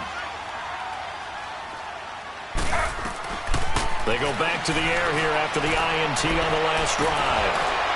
And that is incomplete. 2 seconds left on the clock. Landry the intended target, and it's 2nd down.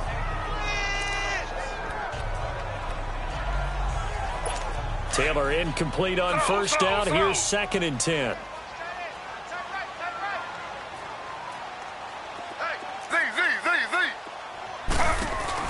Final play of the half. It's Taylor. And this turns into disaster. He's not going to get forward progress. That'll be a safety. So we have reached halftime here in Cleveland. An abbreviated halftime show as we get rolling to quarter 3. Here's Bosher to kick it away.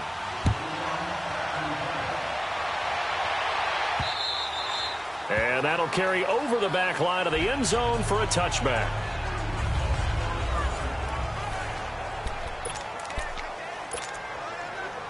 Here's the Browns offense now getting set to start off this 3rd quarter. They have the lead. Now they'll be looking for some separation here as we begin the 3rd quarter. I like the way you term that because now I think they go a little bit deeper into their playbook. They like what they did in the first half. That worked okay. But in order to get the separation that you just talked about, change things up a little bit. Change your tendencies. Try and hit them a little bit more with some things they didn't see in the first half. We'll see if they do just that. They run it again with Chubb. And he'll go down right at the 30-yard line. It's a 4-yard pickup there, and it leaves him with 3rd and 5. Now whistles come in. We're going to get a timeout here by the offense. It's just their first, so 2 remaining as they burn one here in this 3rd quarter. The Browns on 3rd down. Not good. 0 for 4 thus far. This will be 3rd and 5.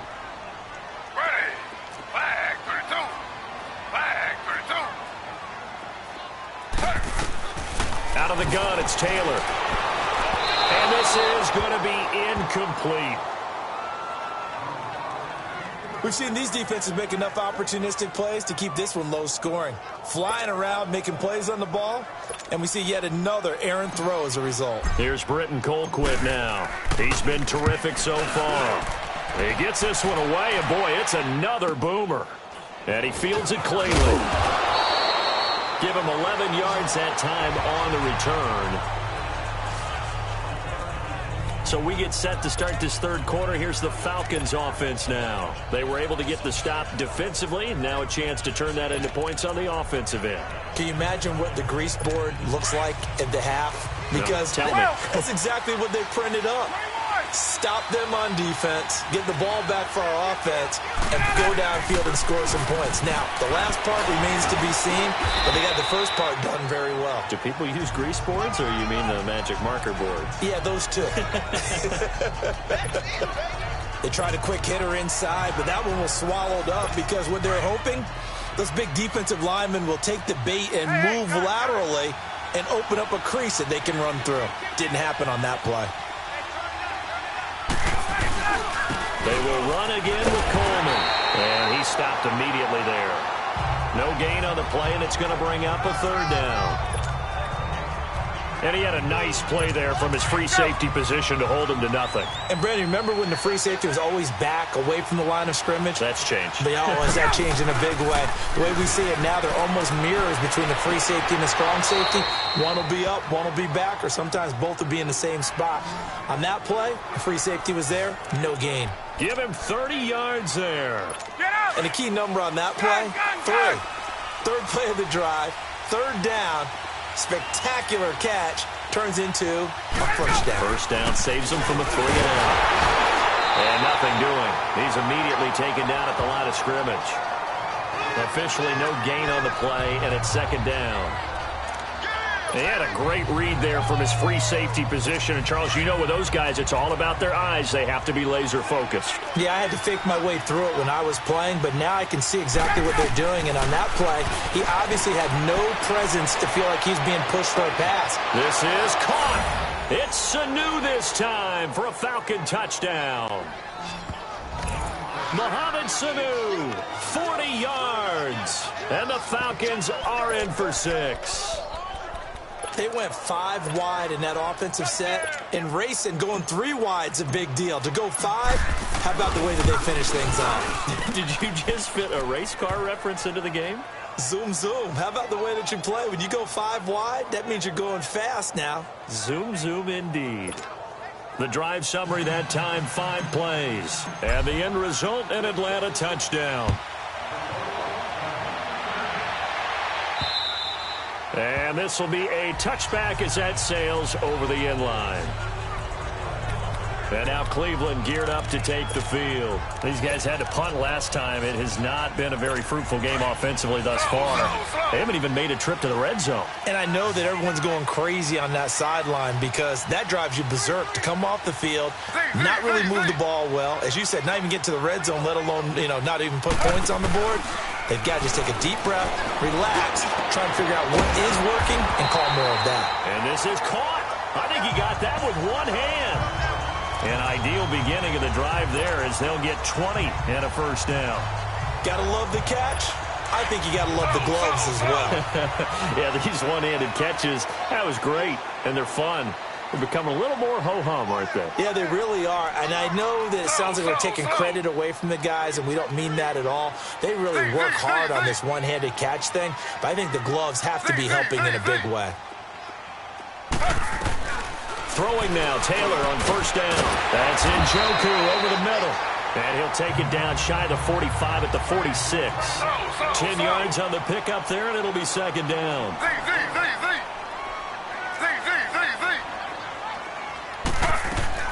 On second down, Taylor. Oh, look over the middle, and he's got Perriman.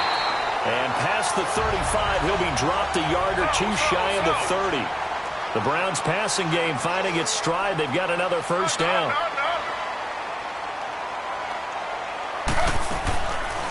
They'll run it now out of the gun. And an alley to run.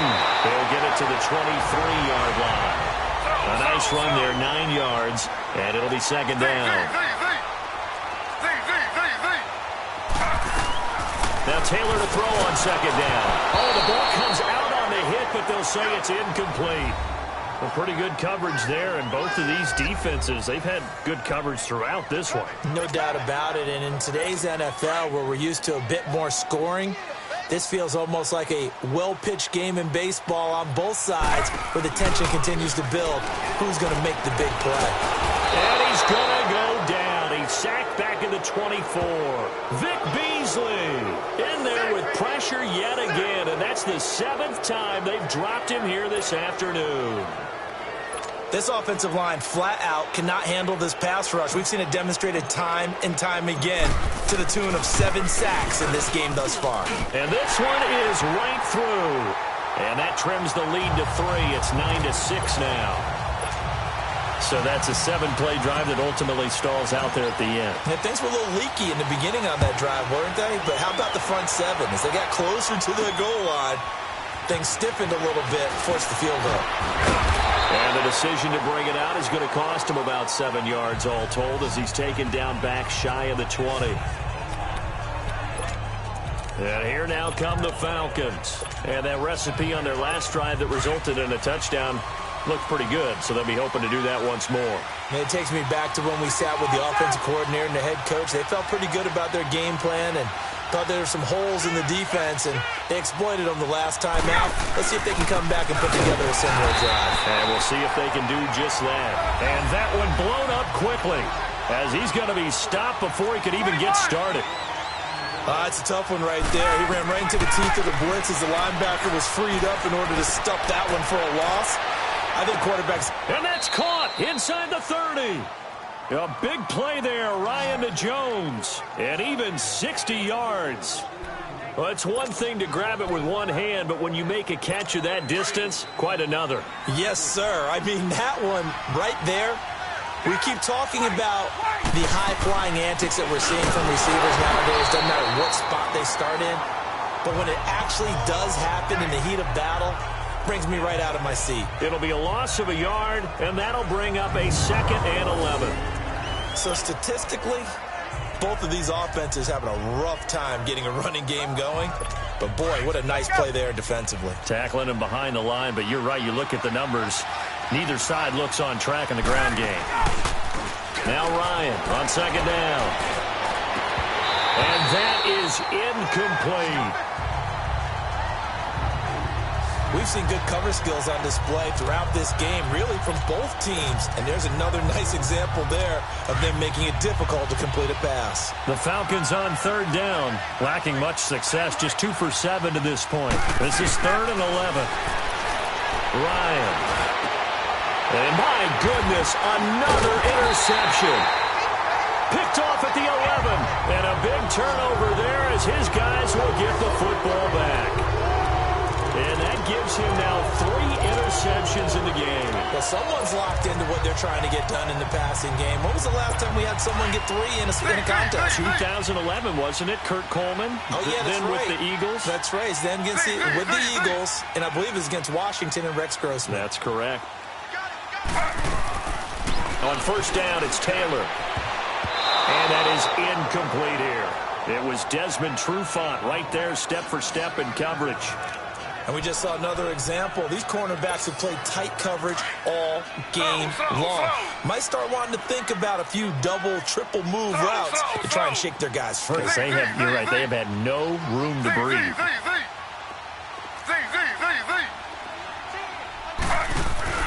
2nd and 10 now, it's Taylor. Oh, he's got a man wide open, complete. And he works it across the 25 before being tackled. Big yardage there for the Browns, 18. They'll throw on 1st down with Taylor. And the tip there altered the ball flight, and it falls incomplete. It'll be 2nd down. Well, we're not playing 3 yards in a cloud of dust football anymore. I kind of get why those old school coaches sometimes didn't want to throw the football. Because if it's popped up in the air, it almost turns into slow motion. And both sides trying to get to the football, and you're holding your breath wondering whether it's going to go good or bad for your team. Pressure brought in, and the Falcons get there for the sack. 3rd and long. Taylor and company hoping to regroup after the sack. Slow.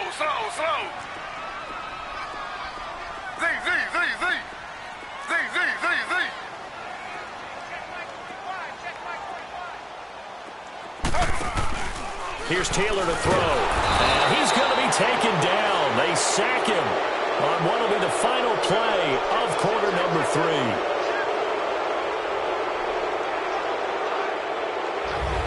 And we're back now here in Cleveland. It's been a very hotly contested game to this point. Just a field goal separating these two teams as we get set for the 4th quarter. Here's Britton Colquitt now, standing about a yard deep in his own end zone. Fielded at about the 28. So a change of possession here on the punt. And this offense will take over right at the midfield stripe with a 1st and 10. Atlanta now coming out on the field. And there are parts of their last drive they'd like to emulate. And, of course, they'd like to forget the ending, the interception. But they did put together, Charles, a nice sustained drive to get him down the field. Yeah, and unfortunately for them, the only thing that matters is part 2, right? Because once they threw the interception and finished off the drive, that does them no good to go back and say, well, you know what, a good one going. Finish things off. That's the only way you can get it done. They're throwing to start the drive, but that one incomplete. So he can't hang on, and as I watch that unfold, I remembered an expression that I've heard, maybe from you, I don't know, but you're going to get hit anyways, might as well hold on to the ball. Well, you know a coach said that, right? Yeah. Not an actual player. Not a chance at all. Wait, nowhere to escape, and he goes down. Emmanuel Agba in there to bring him down for a loss of 7. Okay, you know my bias is about to come out here. A lot of people think that the offense is just moving in the wrong direction. I'd say they're moving in the right direction because the defense is pushing them back. Former defensive guy. Now, as a quarterback 3rd and long, you really got to rally the troops here, don't you? Yeah, you do in a big way. And what else do you have to look out for? More pressure coming at you because it seems to be working pretty well.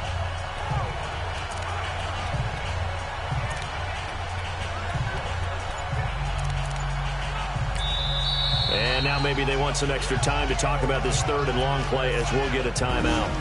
It's just their first. They'll be down to 2 remaining as we step aside here in the 4th quarter.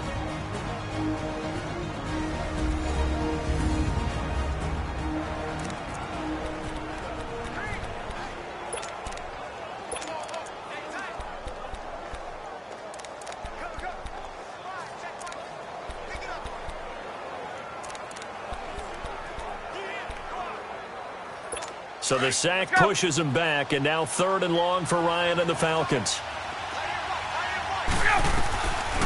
Out of the gun, it's Ryan. And look at this. They get the turnover they needed. It's intercepted. Picked up by the Michigan man, Jabril Peppers. And he's able to bring it up 5 yards shy of midfield to the 45-yard line. What a nightmarish game he's having now. 6 interceptions that he has thrown. Absolutely unbelievable, isn't it? Hard to believe we're watching this and have seen it, but it just tells you about the game of football. It giveth and it taketh away. Yeah, the guys, though, that have thrown 6 interceptions in a game, the likes of Peyton Manning, Brett Favre, I think Joe Namath, he did it 3 times. And he's able to get this one down to the 40-yard line. That play going for 16 yards to start the drive, 1st down. Now a play fake here on 1st down. Throwing over the middle, but it's incomplete. It was Desmond Trufant right there, step for step in coverage. Well, so many times defensive backs get caught playing the man rather than the football, but not in this case. That's an excellent play. Did exactly what you're supposed to do. Attack the football and help break up the pass. And, yep, as a result, knocks it down.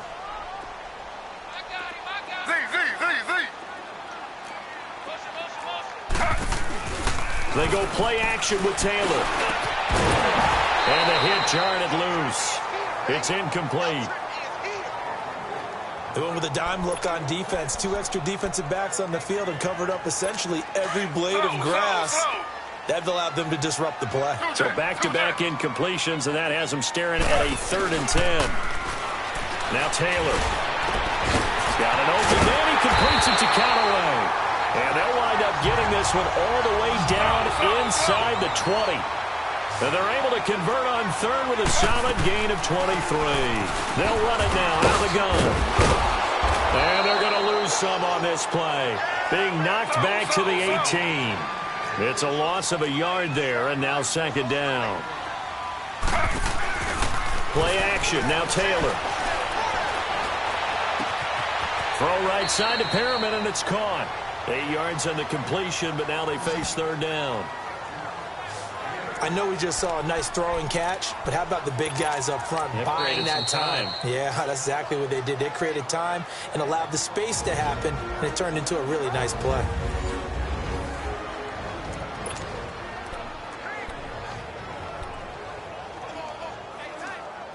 This a big play for both sides. What will we see here? 3rd and 4.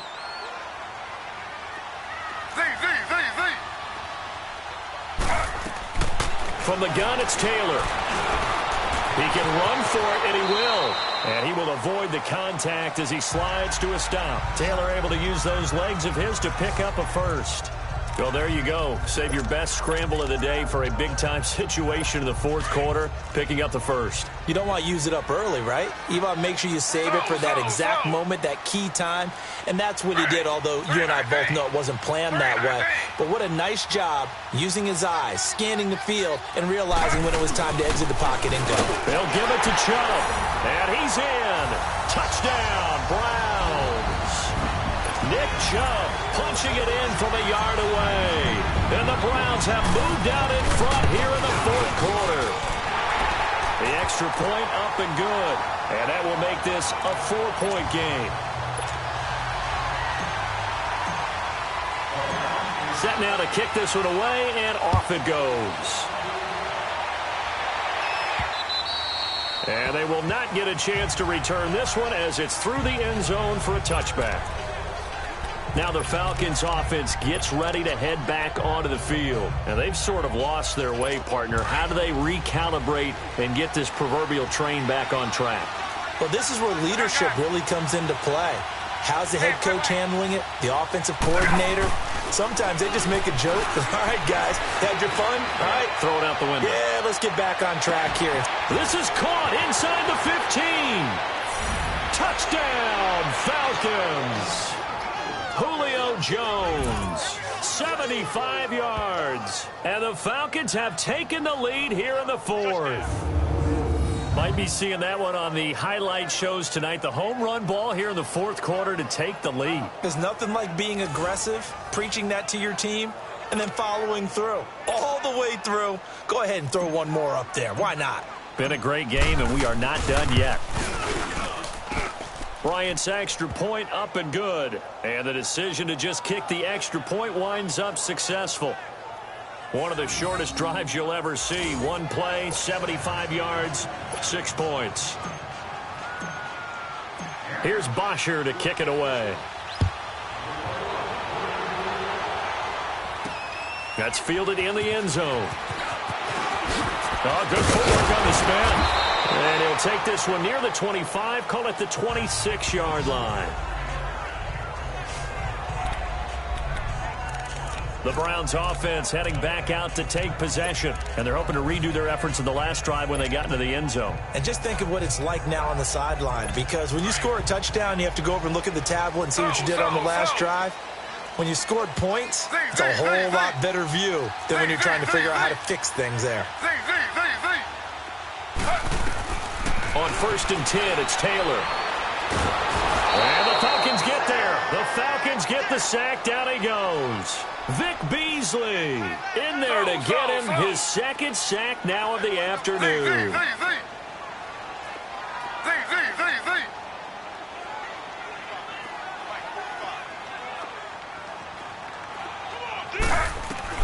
On 2nd down, here's Taylor. And incomplete there. A nice hit. Jars the ball free and brings up 3rd down. It is tough to complete pass against zone defenses. The windows that you see open, they shrink pretty rapidly.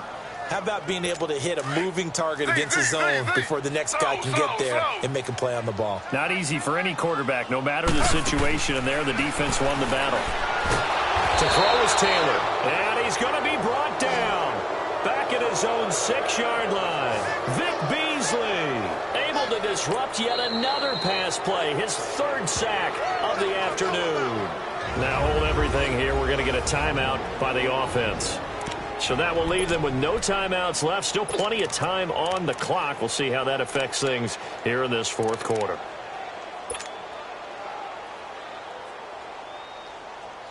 Here's Britton Colquitt now, as they're forced to kick for the 6th time today.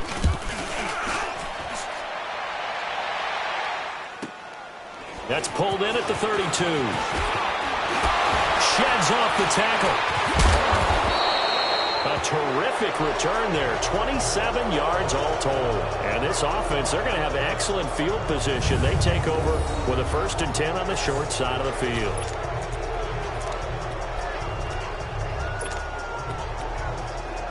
Atlanta now coming out on the field. And following that long touchdown pass, a one-play drive last time, see if the defense, you know they're ready. They don't want that to happen again. And you would have thought they would have been ready the last time. That's what you work on all the time. Make sure that no one gets behind you. That's the cardinal sin of defense, not giving up the long pass. They did. Let's see how they adjust.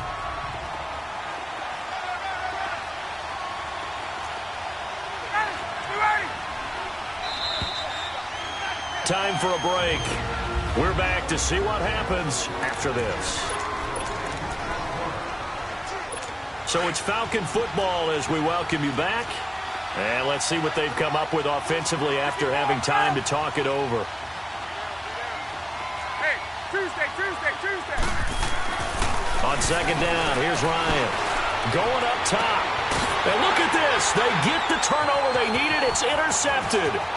Picked up by the Michigan man, Jabril Peppers. And a very good return as he takes us all the way up to the 35-yard line.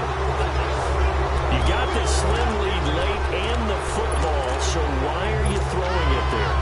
Remember during the year when we asked one of the head coaches, if you're in this spot, why would you throw the ball? And he talked about trusting his quarterback and trusting his offense. But still. And then at the end he kind of went, yeah, not really a good reason. Credit him with a 1-yard gain there to make it 2nd and 9. The Browns try to get back and set quickly here. Time ticking away. And he is going to be stopped cold behind the line of scrimmage. It'll go as a loss of a yard, and it'll set up 3rd down. No timeout. You got to go quick here. The Browns on 3rd down. Just a 20% success rate at 2 of 10. This is 3rd and 10.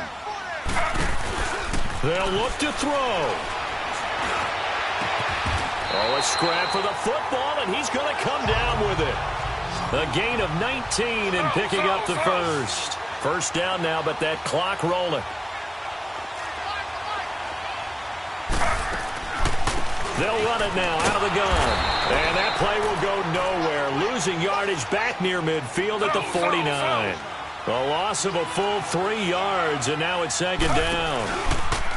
Back to throw. And he'll be brought down at the 45-yard line. 4 yards on the completion, and it sets up a 3rd down. They're making steady progress, but I see your face. You're worried about that clock. I'm worried about the clock, and at some point you have to have a splash play in there as well.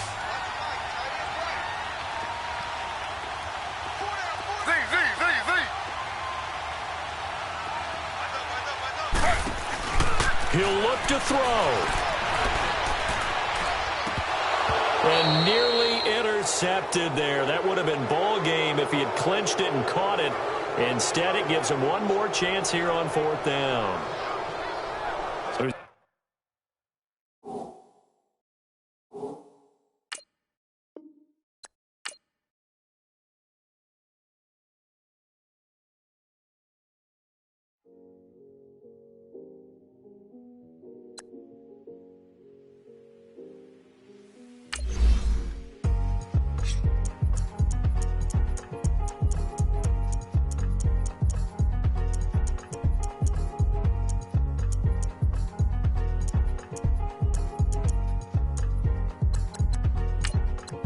thicker the ply, thicker the bag. Meet him a bag, at least in the beamer. I'm Brian O'Connor, driving it fast. They were just hating cause they in the way, and the way I've been made it.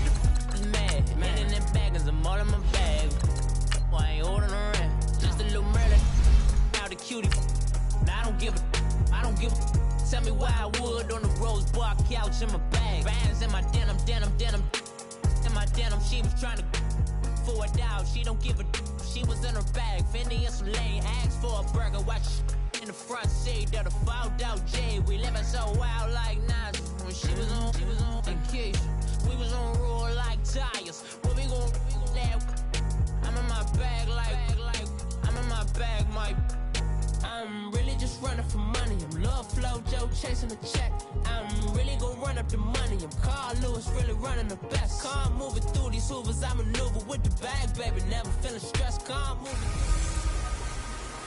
Welcome in, everybody. It's the coach, and you're tuned in to Madden 19 on EA Sports. On tap, we've got what should be a fairly intriguing matchup between the Jacksonville Jaguars and the Atlanta Falcons.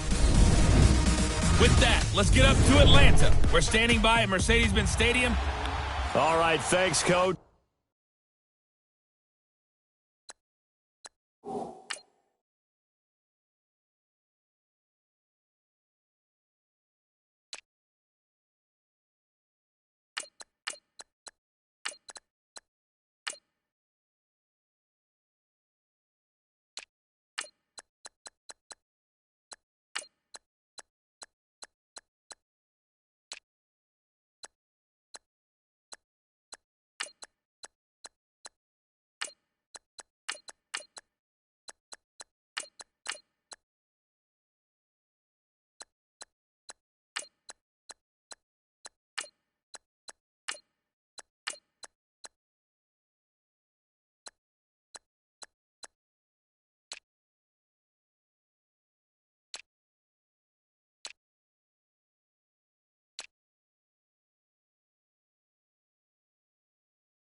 EA Sports coverage of the National Football League is on the air. Straight ahead, we've got a good one on tap here between the Jacksonville Jaguars and the Atlanta Falcons. Josh Lambo now ready to put this one in the air. Just about time to rock as Toe gets ready to meet leather. That's fielded in the end zone. And all that work, but he stopped where he ultimately would have been had he simply taken a knee, and that's the 25-yard line.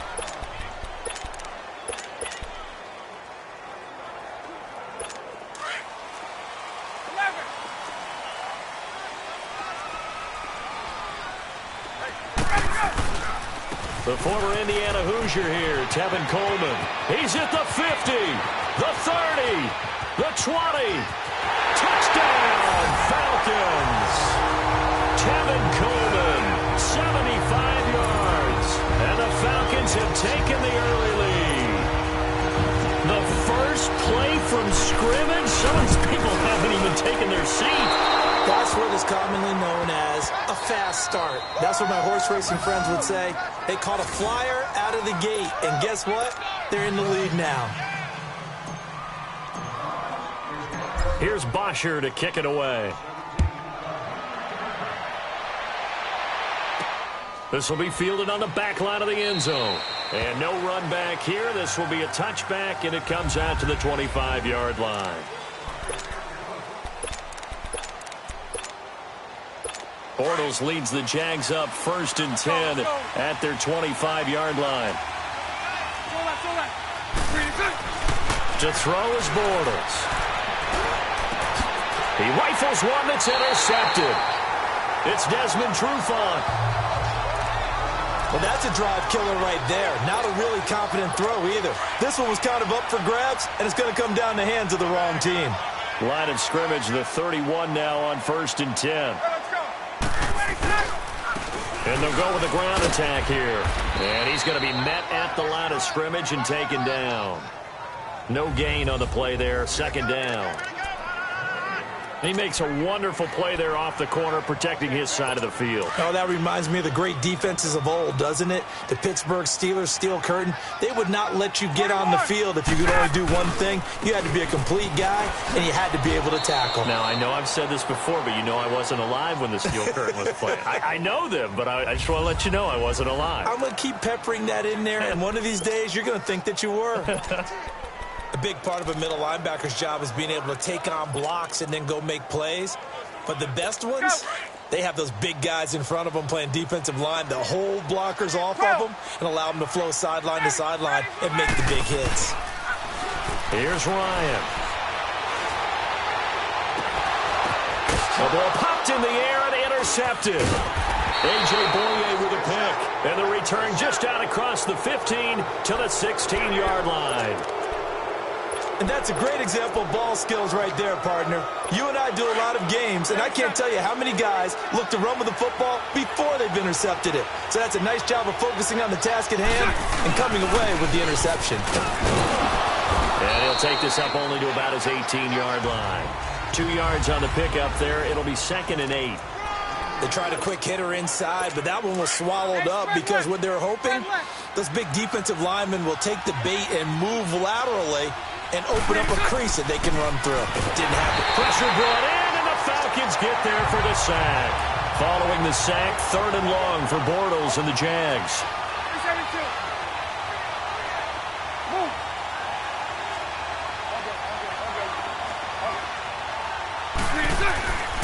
Throwing is Bortles. Looking deep downfield. He's got a man complete. And nothing but green grass here, middle of the field. Touchdown, Jaguars. Corey Grant, 87 yards. And the Jaguars are an extra point away from taking the lead. And that was just a fly route. There was no stop. He just went. Yeah, and it was beautiful to watch because you have to set it up as you go along. Everyone knows he's fast, so you play him for that. That's the number one thing you want to take away. But as you go through a game, sometimes you vary the speed in which you come off the line of scrimmage and maybe start a little bit slower, get him to stop his feet a little bit as a defensive back, and then explode and go, as we saw there. And the decision to bring it out is going to cost him about 7 yards all told as he's taken down back shy of the 20. Matt Ryan and the offense heading back onto the field. And he'll look to rebound from the early interception that led to 6 points the other way. And when he threw the interception and he had to come to the sideline, I'll guarantee his first thought wasn't about the interception itself, but what could result. And I know he was thinking to himself, come on, defense, bail me out. Well, they weren't able to in this situation. Now he's got to go out and atone for it himself, but he can't force things. And he'll find some space up to about the 25. He'll get a nice chunk there on the first down run, and it's 2nd and 4. Let's talk a little football 101 here because one of the keys to advancing the ball downfield, success on first down. Huge difference, as we know, between 2nd and 4 and 2nd and 8 and 9. And they'll go ground game here with the tailback. And forget about finding a lane. He barely had time to look up before he was planted in the backfield. It'll be a loss of 1, and that'll bring up a 3rd down. Now it's Ryan. And he's got a man, Calvin Ridley. And they get him down, but not before he takes it across the 40-yard line. 18 yards the gain for number 18. Quarterbacks love slant routes because the receivers are breaking right into their line of vision, and receivers love them as well because they're getting the ball on the move and able to catch it and try and get upfield and gain additional yardage. And he takes it past the 45 and down at the 46. There for the tackle, the former Wisconsin Badger, Leon Jacobs. And they'll go on the ground. And he works his way forward for about 4 up to the midfield stripe. And that's one of the reasons you like to blitz even on rundowns. It confuses the blocking assignments. It doesn't allow those offensive linemen to get up to the second level.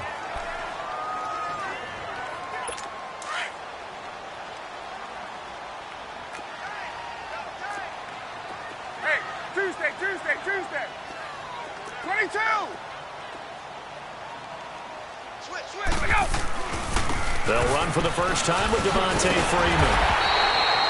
And he's got the first down yardage before he's brought down at the 42.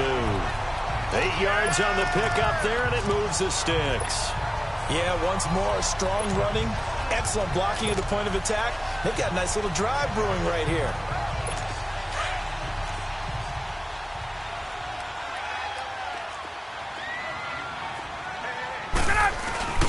Freeman again, a first down carry. And able to push his way forward here for a good little gain. Give him 5 on the carry there, and it'll be second down. On second down, Freeman. And they're able to get this one past the 30 down to the 25. Give them 11 yards that time and a new set of downs. But they're getting ready to go to work now in prime real estate after that last run. Found his spot and picked up nice yardage, didn't he? And now he's got him knocking on the door of the red zone. All runs on this drive so far. It's 1st and 10. This is Freeman on 1st and 10. And they've got it in the red zone now, down at about the 19. 7 yards on the pickup there, and it'll leave them with a 2nd and 3. Pretty effective run there, and now they can start to smell that end zone. Pound the rock. Make sure you use your O-line to set the tone of dominance and physicality, and pound the rock. It's a 7-yard gain there, and it's good enough to move the chains. Usually we see runs like this as the defense breaks down later in the game, but this guy is setting the tone early, running through all types of tackles and put the defense back on its heels.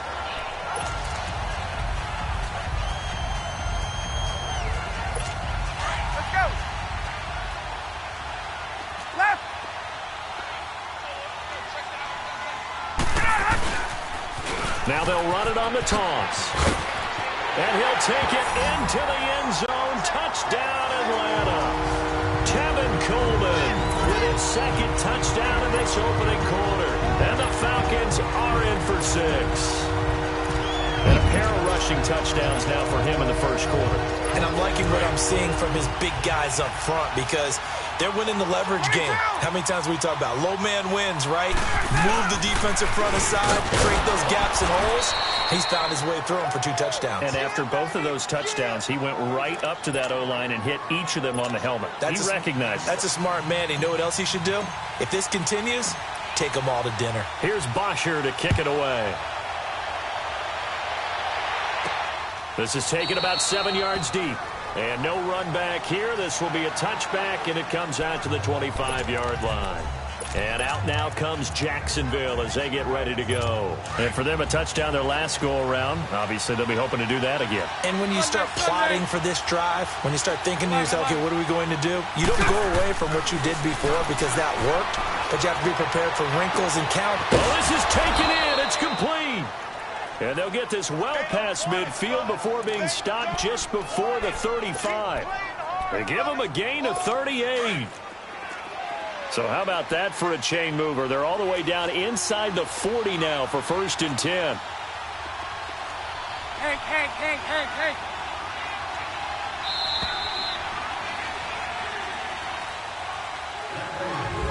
Alongside the former defensive back Charles Davis, I'm Brandon Gaudin. It's Jaguar football as we begin quarter number 2. And they've got it here with a first down.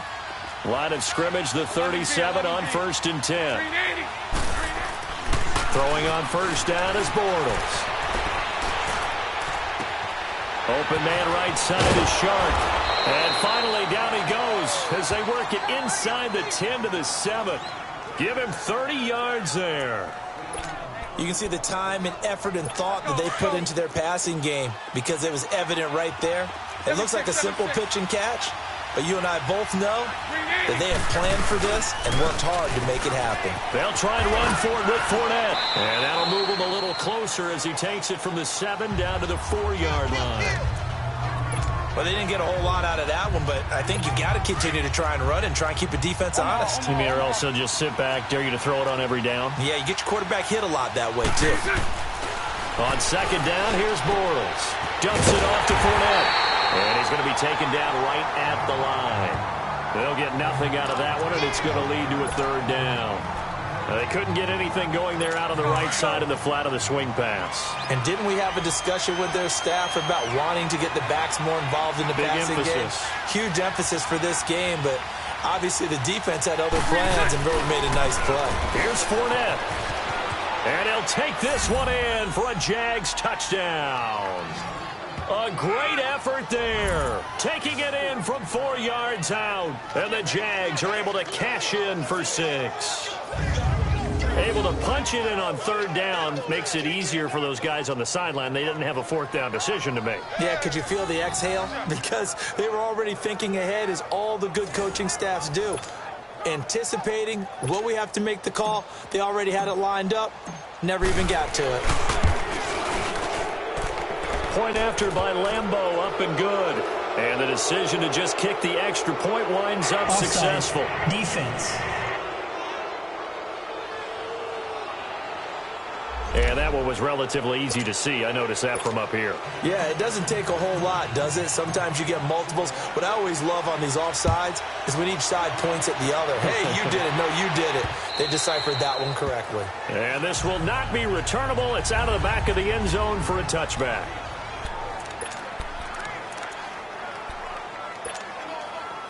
Now the Falcons offense, they get ready to head back out here. Ryan and the Falcons now come up 1st and 10 at their own 25-yard line. They begin the drive with Coleman. And maybe a measure of revenge there. He's had his way in this one, but this time they get him behind the line. That'll set him back with a loss of 3 on the play. And it'll bring up a 2nd and 13. Ryan. Throw right side, caught by Ridley. And he gets this one just shy of the 40, down at the 39.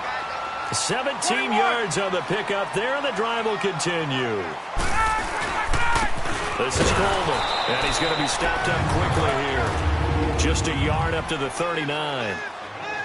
And this is why aggressive defensive coordinators love to blitz. It wreaks havoc because they end up taking their attention to the blitzers, freed up the D lineman to make the play. Coleman now. He'll get about 3 as he's brought down right around the 42. Brandon, all things considered, they have to feel pretty good about getting that type of a gain considering the blitz that they just had against them. Under 4 to play now. Clock running. 3rd down. Ryan. It's caught. Jones. That one goes for 24 yards. I know that's their first connection in this game, but you and I both know that Julio Jones is without a doubt his quarterback's favorite target. Oh, yeah, Matt Ryan loves this guy, and who wouldn't? Yeah, and the reason that he's that is because of his dependability. And quarterbacks have to have that from their receivers, meaning they know where they're going to be when they're running certain routes. They don't break them on them. They don't change them up and do their own freelance stuff and put their quarterbacks in bad situations. Matt Ryan has ultimate trust in Julio Jones. And Jones has it over the middle. And here he'll be brought down a little shy of the 35 at the 36. 6 yards is the pickup, and that'll lead to a 3rd down. On 3rd down, Ryan. Over the middle, that's caught by Ridley. They do get 12, but they'll be marked short. And that leads to a 4th down. An ex-teammate used to tell me all the time, I hate experienced quarterbacks because no matter what, you really can't hide what you're doing. And I think that right there, he knew right away where the blitz was coming from, where his primary guy was going to be, and he ended up going to a secondary target for a nice game. I was just going to ask you, that wasn't the primary target. He's so good at that, isn't he? I think he knew right away that he wasn't going to get to his primary guy. I think he read that as soon as he got to the line of scrimmage, knew where the pressure was going to come from, and said, I know how to beat that, and that's what he did. This fielded a few yards into the end zone. And no run back here. This will be a touchback, and it comes out to the 25-yard line. Here comes Blake Bortles now to lead his offense back out there. He's had a solid start to this game, but bottom line is they're losing, so he doesn't care about his stats. He just wants to right the ship on the scoreboard. He wants to actually increase his stats because he feels like if he does, that means things will get better for his team, maybe get him back into the ball game or into the lead. In these situations, I remember playing with a quarterback once where he actually ran out onto the field first ahead of everyone else just to say, guys, let's go. Try and create that energy, create that spark. Well, so far he has 1 touchdown, 1 interception. He'll be looking for that 2nd touchdown now. A 2nd down pass play there, but it's incomplete. I think he's a little trigger happy right there, and it turned into an ill-advised throw into their zone. Well, we know he has confidence. He'll throw it any place. And the Falcons get there. The Falcons get the sack. Down he goes. Pressure can come from all over when you're plotting a defensive strategy. On that particular play, it just came from the outside. And the Jaguars send out their punter as he's on to punt for the first time this afternoon. This is taken at the 18.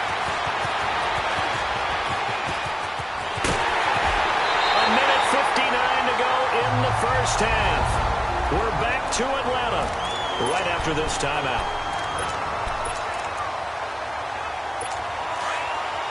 A reminder coming up here at halftime. We'll ship you off to Orlando. Jonathan Coachman will have first half highlights and analysis from a back-and-forth first half. Rush coming, and he's taken down. Calais Campbell. He's the one that got to him. He takes him down for a loss of 9. Now they'll run it on the toss. And he'll take this one across the 45 up to about the 46-yard line.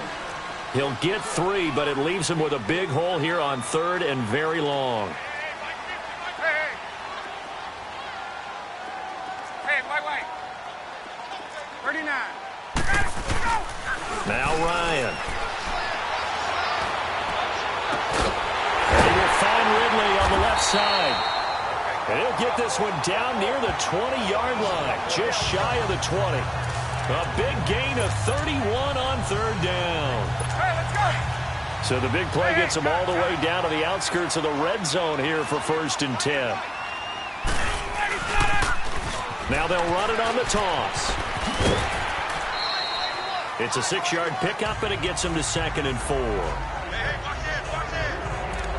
That play wasn't quite as big as the play that preceded it, but still, gotta like the way they're moving the football, partner. Absolutely. Pretty good room to run on that last play. Yeah, they didn't get a first down, but still, you'll take runs like that each and every time, won't you? On 2nd down, Ryan got his man complete over the middle. That's Hall. He's got his first catch here before halftime, and it goes for a first down.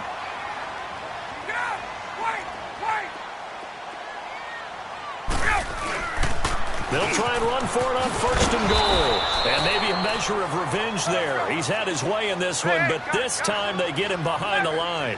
He'll wind up losing a yard on the play, and that'll make it 2nd and goal. Here's Ryan. Stepping up, he'll try and run. And he'll be brought down here at the 3-yard line. Now the Falcons going to use one of their timeouts as the clock will stop with 18 seconds to go in the first half.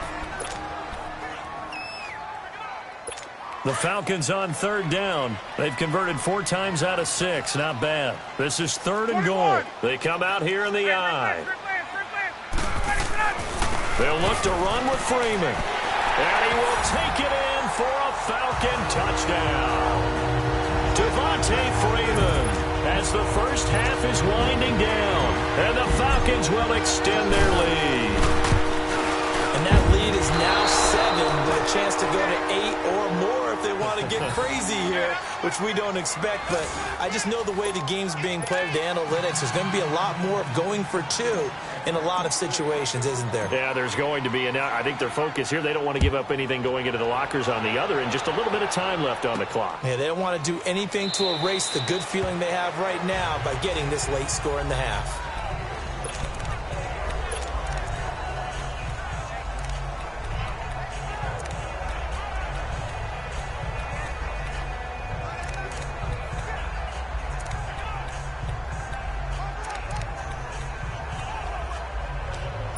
Fifteen seconds, all that remains for this first half as they come up 1st and 10.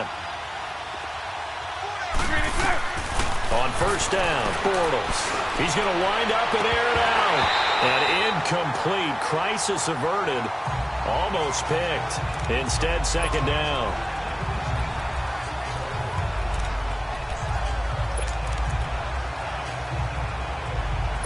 Line of scrimmage, again the 25, 2nd and 10.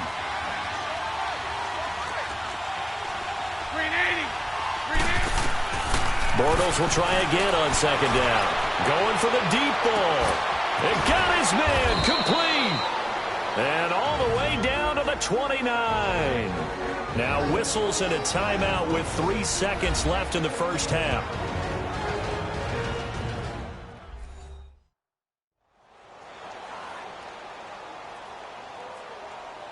And we are back here. I'm Brandon Gaudin alongside Charles Davis. So the offense takes the timeout.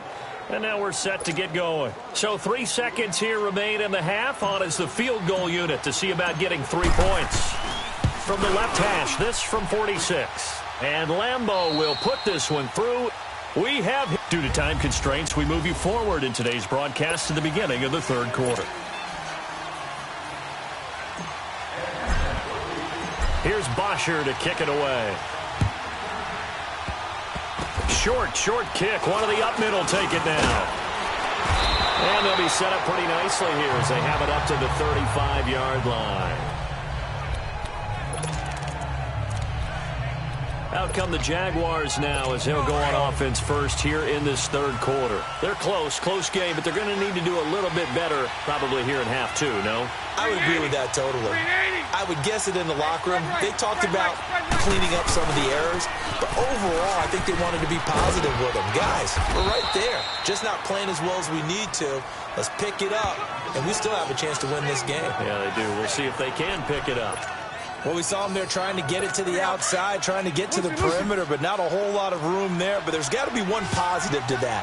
If you keep moving laterally, creases tend to develop as the game moves on, and they can run it back inside later. He's going to loft one deep left side here. And he knocks the ball away, and it falls incomplete. Robert Alford that time on the great coverage. One of the toughest things about playing defensive back is pattern reading, trying to figure out what they're doing. And on that one, they had to fly, just sending a guy downfield with the in route accompanying it, what people call a dagger route, trying to hit the guy underneath after the clear out. In this case, though, they're not able to get it done. Yeah, they said forget the underneath route. They went for the guy on the fly, but as you said, incomplete. The Jaguars on third down. They've been okay, 2 for 3 thus far. This is 3rd and 8. Now a play fake. Bortles. Open man is Westbrook, complete. And all the way down to the 22-yard line. It's a big play. Bortles to Westbrook. And even 40 yards.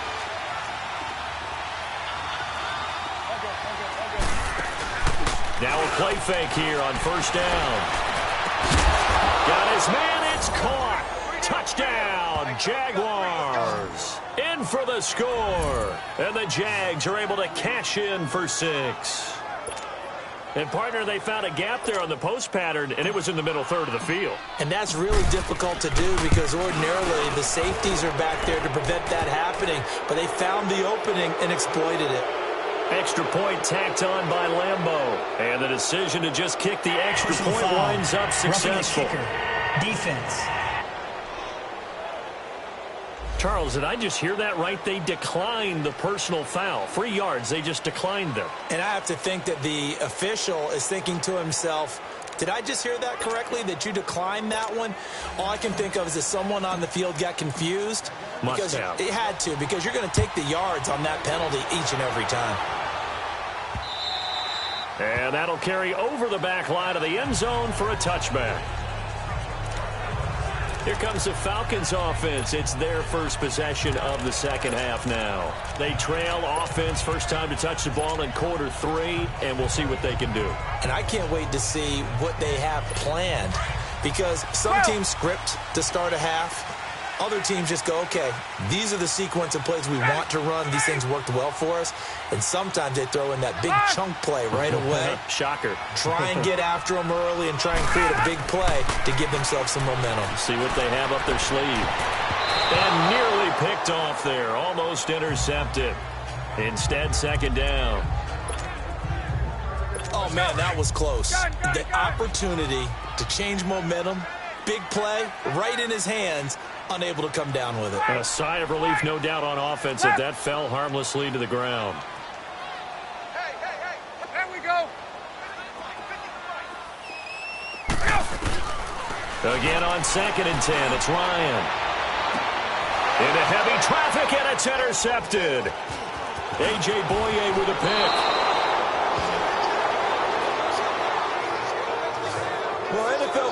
quarterbacks have learned the hard way. You're not going to get rich throwing against this guy. He's definitely too good. And this is now his second interception of the ball game. And if I'm running the offense, I've got to tell my guys, you've got to go work on the other corner.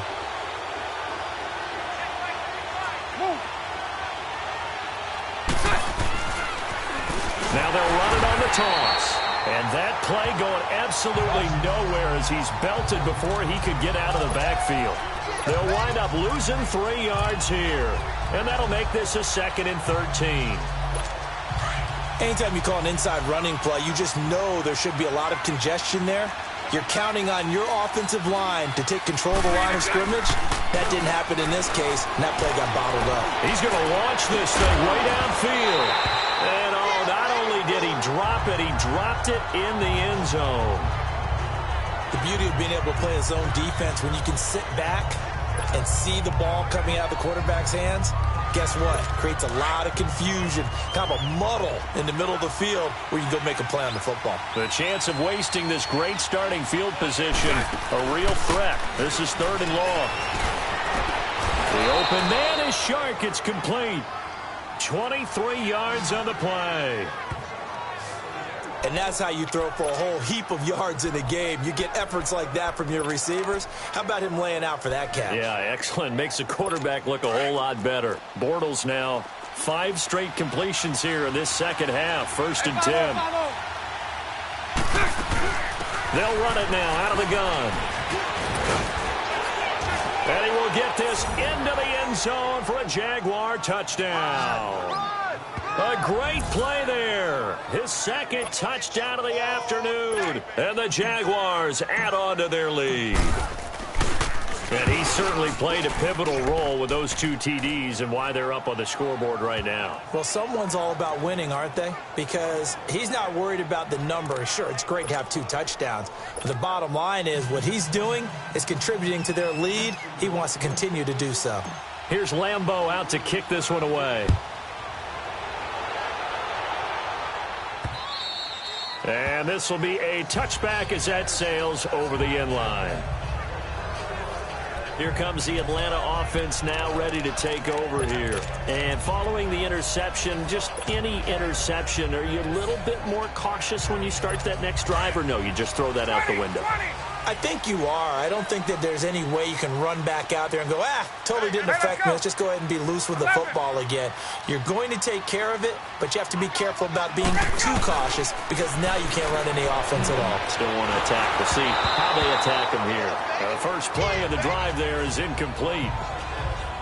You know they wanted, you know they expected. They needed him to be sharp coming out after the half. Unfortunately, he's missed his first 3 throws. I wonder if he got out late and missed his warm-up time. The whole team did come out a little bit later than usual. I don't know, maybe there's something to that. Must have been a heck of a halftime speech. Yeah, maybe just trying to rally the troops back from this deficit. They run the play fake to Coleman. Now Ryan. And the hit jarred it loose. It's incomplete. That's very well timed there defensively because it's not a bad throw, but the collision came at the exact time he was reaching to bring in the football.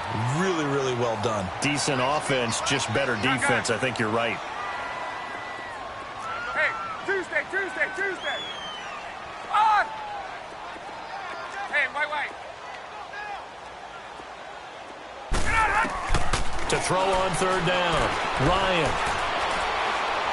He's going to look deep down the field. And he's going to be intercepted a 3rd time.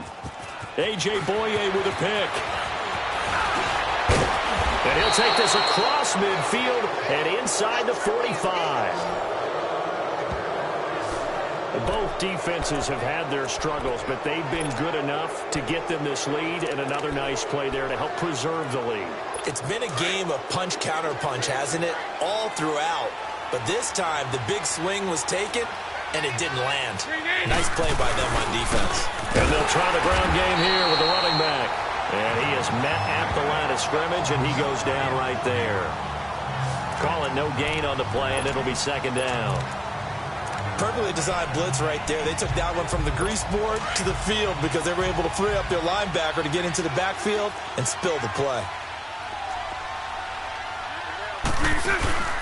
On play action, it's Bortles. And he'll be hit as he releases it, and that'll fall incomplete. Play action is supposed to be used to slow down pressure, slow down blitzes. In this case, though, if it takes a little too long to develop, you got people right in your face. And lucky just to get rid of the ball with the arm going forward. Could have been a fumble. An incomplete pass on second down. It muddles things a little bit here. This is 3rd and 10. Now Bortles. He goes underneath for Yeldon. And he's going to get it down to the 33-yard line here. They'll get 10 there, but it leaves them just short for 4th down. That was a nice catch, and if the goal was to get into field goal range, it certainly appears that they accomplished that. Well, and sometimes that's what you dial up. They get to the football. It's blocked. It's picked up. A live ball here, remember. I'll bet you as they ran out there for that play, the head coach either on his headset or he pulled him aside and told the special teams coordinator, whatever block you've got, pull it out of the bag right now. We need a spark. When you could just feel it on their sideline, the air just kind of out of the balloon. Now maybe you're right, a spark, a little bit of hope. That's when the special teams coordinator who works on this ad nauseum, I'm talking about morning, noon, and night, he's trying to figure out, okay, where's my best opportunity? Which one do I have? And he pulled the right one and got his team going and hopefully back into the game. Well, they did throw interceptions on their last 2 drives, so no surprise at all they decided to start it with a running play. I'm actually a little bit surprised, though, that they got as much out of it as they did. Yeah, decent little gain. Puts them in a pretty good spot for 2nd down. Ryan now to throw on 3rd down. Jones has it. And he's going to have a 1st down as he's brought down at the 44-yard line. They're 5 yards on the play there as the drive will continue. And on the ground they go with the running back. And they'll wind up getting this one all the way down inside the 20. 25 yards to pick up there and also a 1st down. And they're going to hurry back to the line now.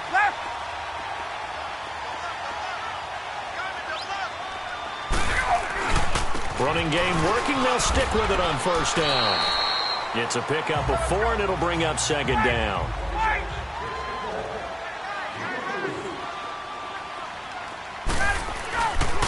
And they'll run it here.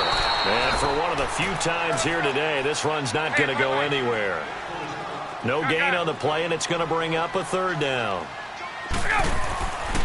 On 3rd down, Ryan. Oh, he almost intercepted it. They're just forcing it into too many tough spots. That was almost a 4th pick of the game. And now 4th down.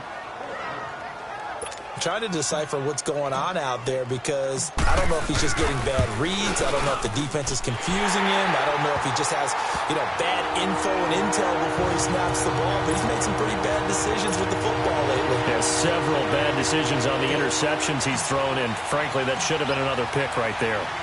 So the drive stalls out inside the 15-yard line, but they do get 3. And I've talked with enough players nowadays that when they have these types of kicks, that no one says to their guy, hey, that's just like making an extra point, piece of cake. Because the extra point is not a piece of cake anymore. But kicking a field goal from that distance, just give him confidence and let him knock it through. Here comes the Jaguars offense as they get set here. Bortles leads the Jags up 1st and 10 at their own 23. From the gun, it's Bortles.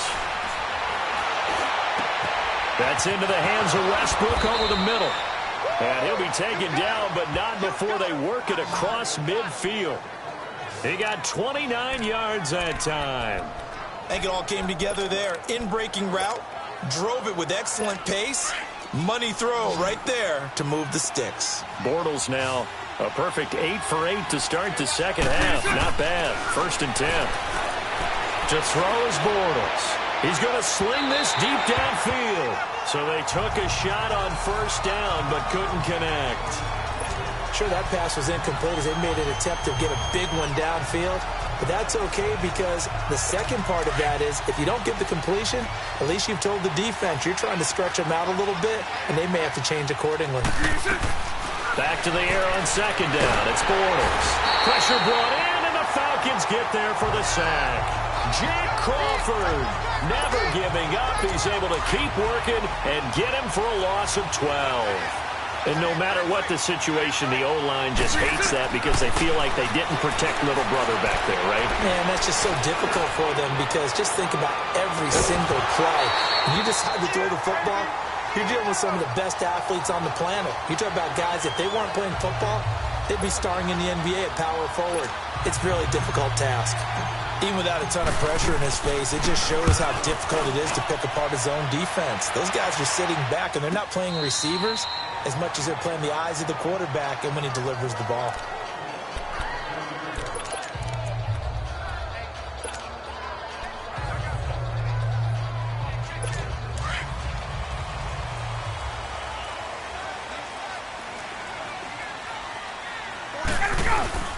They'll start out on the ground with Coleman. And he'll be brought down right at the 30 here.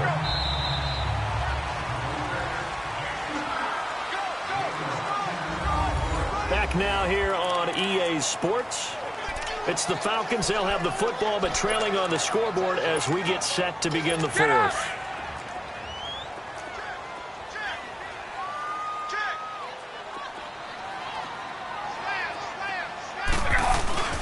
They stay on the ground. Again, it's Coleman. And he'll get it up near the 35, right at the 34 here. The gain of 4 that time as the drive continues. It's nice every now and then in this game not to see people overthink it. Just hand it to the old reliable guy. Let him pick up the first down. From the 34 now, here's 1st and 10.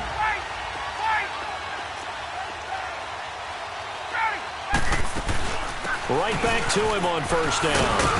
And he'll get this only up to about the 35. Up from the secondary to make the tackle, Jalen Ramsey.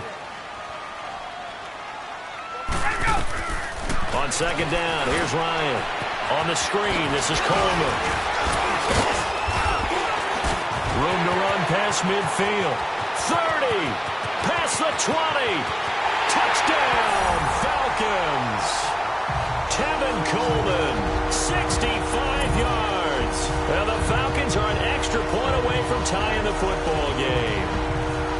Well, he's used to running it that distance. Here he had to catch it, too, before making the run. Heck of a play for the score. There's not many things better for an offense than a back who's a complete guy who can run it and catch it. And we just saw him complete a big-time play for a touchdown. A very important extra point there, up and good. And we are tied here in the 4th quarter. Scoring summary, 3-play drive. And the Falcons score to cap it off.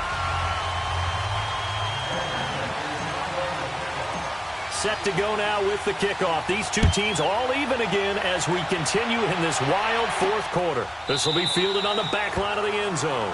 And no run back here. This will be a touchback, and it comes out to the 25-yard line. Here comes the Jaguars offense as they get set to go again. And a tight game after punting last time. See if they can get something going on this drive. As they head to the field now, with the game this close, you've got to feel there's a sense of urgency for them going on offense right now. But they have to do it without letting panic creep in and affect their play. Throwing to start the drive, but that one incomplete. Well, I haven't met a quarterback yet that doesn't like a target that size. I mean, that's a big, tall receiver, and somehow he missed him anyway. Yeah, tempting to just put it out there for him to go get it, but dangerous throw and not on target. Yeah, sometimes even a receiver with that type of catch radius can't haul them in if they're not accurate. Now, a deep ball there on 2nd down, but it'll wind up incomplete. And you just know when that play call came in, their eyes lit up because anytime you get a chance to take a big shot downfield, that's a lot of fun, and they missed an opportunity. Now Bortles. He's going to go for a big play. He's got him in. Complete. And that goes as a gain of 37 on 3rd down. I know you don't get anything extra for degree of difficulty, but maybe you should. He's done absolutely everything in this game today, including laying out for that one. They go play action here on 1st down. Escaping the pressure right. And he's going to get it down to the 33-yard line here. The improv on the scramble there gets him 6, and it'll be 2nd down.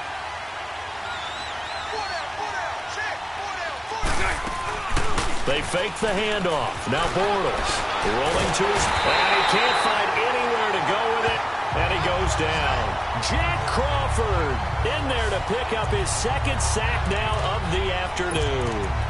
Tremendous read and reaction by the defensive tackle, and frankly, partner, it's not that often the DTs have that type of easy access back to the quarterback. Never bought the play-action fake. Following the sack, 3rd and long for Bortles and the Jags. Working from the gun, it's Bortles. And this is going to be intercepted. Picked up by Brian Poole. And I think he's going to go. They're not going to get him. And he will score. Touchdown, Falcons. In a tie game 4th quarter, that's about as big of a defensive play as you can possibly make. And it didn't happen by accident. That was scouting right there. They've seen things that have happened before. They knew in certain situations the type of plays they like to run, read it, and were able to go after the football, get it, and take it into the end zone for a touchdown for themselves. Can you believe it? He misses another one, his 3rd so far.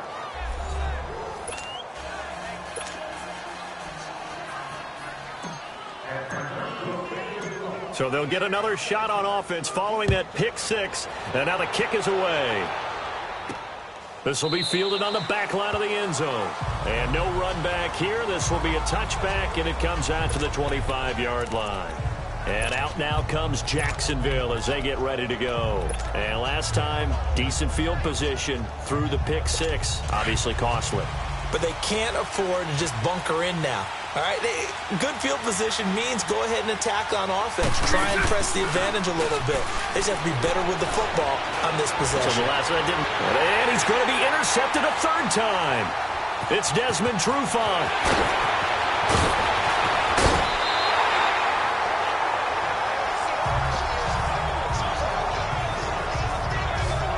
Partner's bad enough when you just can't hold on to the football. But when your quarterback's throwing it to the other team, that's 3 interceptions now, 4 turnovers for the game.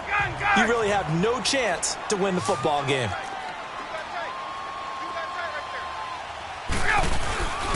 And they'll go with a ground attack here. And he'll get this one down to about the 10-yard line. A gain of 3, 2nd down. And they'll go ground game here with the tailback. And able to get him inside the 5 here, just inside the 5 to about the 4. It'll go as a gain of 7 on the play, and it sets up a 3rd and inches situation. They'll give it to him right up the gut. And he gets in. Touchdown, Atlanta. Tevin Coleman taking it in from 4 yards out. And the Falcons use the short field to their advantage as they cash in for 6. Now Ryan leading the Falcons up to go for 2.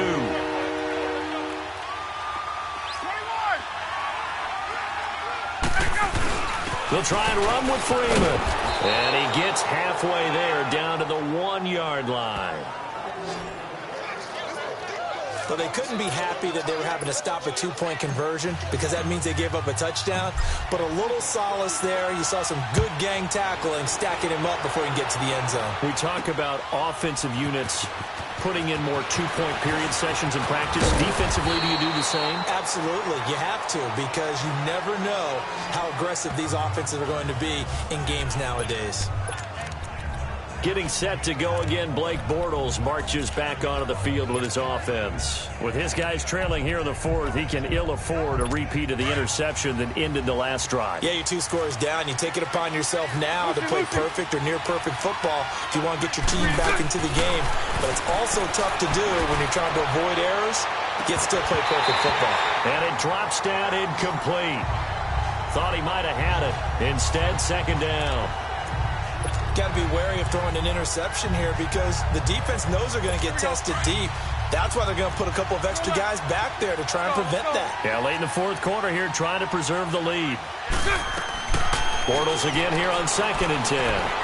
He's going to loft one deep left side here. That's caught inside the 20. It's a big play for the Jaguars. 57 yards. Well, even after all those interceptions, he's not deterred, still confident to go deep at work there. I think all the old rules about playing that position still apply. If things go wrong, you still act like you're the best player out on the field. You still carry that supreme air. And this is intercepted, and that should do it. Picked off inside the 10, and a return will stop right around the 25. Partner, we always talk about possessions being at a premium in these games, and now in this situation, throwing an interception here when you have to claw your way back in, that one's going to hurt, and in a big way. After the interception, here's Ryan. Trying to lay one up deep. And intercepted. Maybe the turning point they need. Picked up by Jalen Ramsey. And they will finally stop him as he's down to the 40-yard line. Two-score game here in the fourth, and that pick, it kind of keeps the door ajar, doesn't it? It does, and you wonder about their strategy because with a two-score lead, you would think maybe you're just sitting on it and trying to drain some clock. It's almost like they felt like, hey, we've got a good cushion. We can keep pressing it. It ended up costing them. Throwing on first down, but this one winds up to be incomplete. Okay, I'm not quite sure how to judge that one. Maybe didn't have enough legs underneath him. Mechanics might have been off. Maybe some fatigue. That one came up short. Yeah, fourth quarter. Maybe you do start to watch. Is the arm there, the leg's still there? This has been a tough game. He's going to let it fly. Time for a break. So the long attempt falls innocently to the ground, and it brings up third. We'll come back and see this one out after this. So it's Jaguar football here as we welcome back. They face a third down now as they try to find a late score.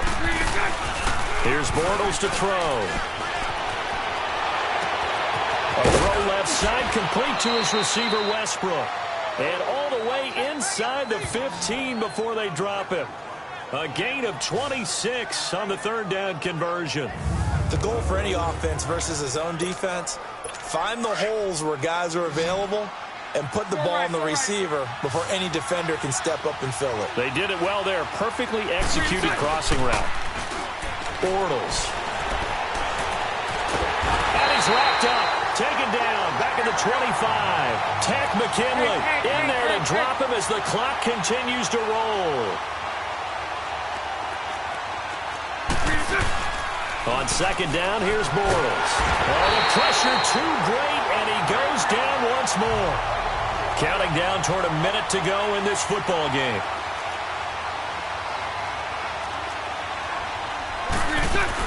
On third and long, it's Bortles.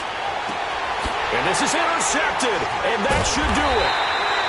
It's Desmond Trufant, and a big turnover there as his guys will get the football back. The interception woes, they just continue to mount. He's thrown 5 picks. At this point, you got to be thinking, is it something between the ears?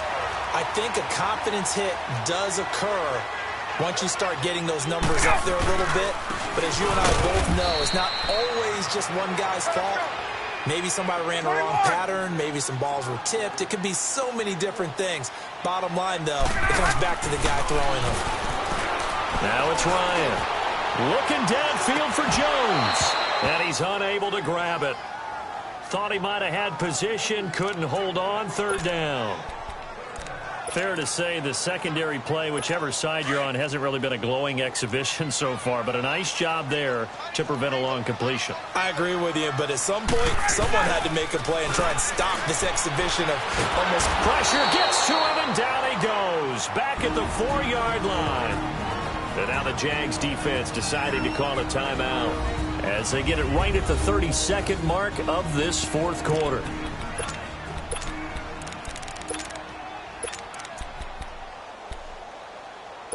And with things looking pretty good on the scoreboard, they're going to keep the offense out there and go for it here on fourth. Left. Get up. Gun. The Falcons will go for it. It's Ryan. And that is incomplete. Boy, it looked like he had it and dropped it. And my goodness, this. That means this next drive will begin 4 yards from the end zone already. Boy, sitting on a 2-score lead at this stage in the game. That punter, he must be pretty lonely over there on the sideline thinking, why in the world was my number not called there? Nowhere to escape, and he goes down. Now before this second down play, we'll get whistles and a timeout, as the clock will stop with 21 seconds to go in the football game. Bortles to throw on second down. Forced out to now he's hit, and Bortles fumbled. It's loose. And the Falcons say they have it, they do. Well, that drive wasn't a case of wanting to put points on the board. It was needing to, having to, and they didn't get it done. Yeah, didn't get it done, and now you look at the situation and the point differential, 2 scores, pretty much game, set, match. How about the takeaway, though, huh? How about those defensive guys? Caught on the right side by Jones. And he takes this just about a yard shy of the 20. And one of the whistles for a timeout. So they'll stop the clock here in a game that's been decided in the closing seconds.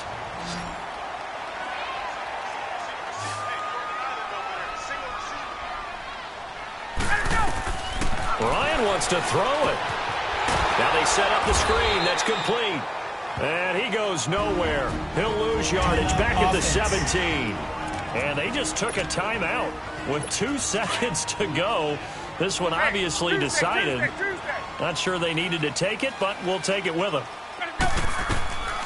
Now Ryan on second down. He's going to air one out. And now here's another interception. Picked up by Jalen Ramsey.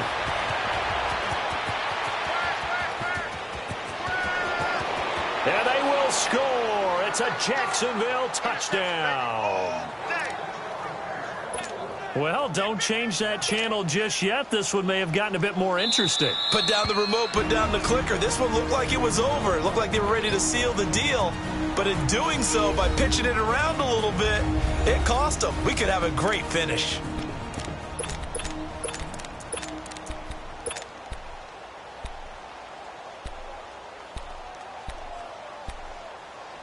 So here we go now as the Jaguars will go for 2. Let's go.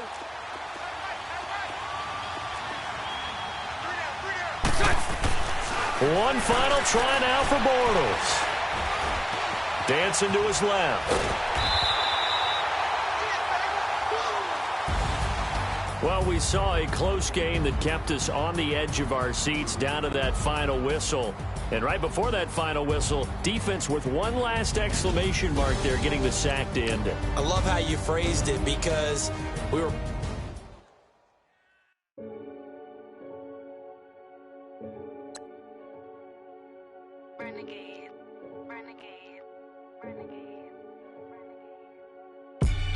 They call a podcast Poppy. King goes, I see they tryna copy. Diamonds in the chain,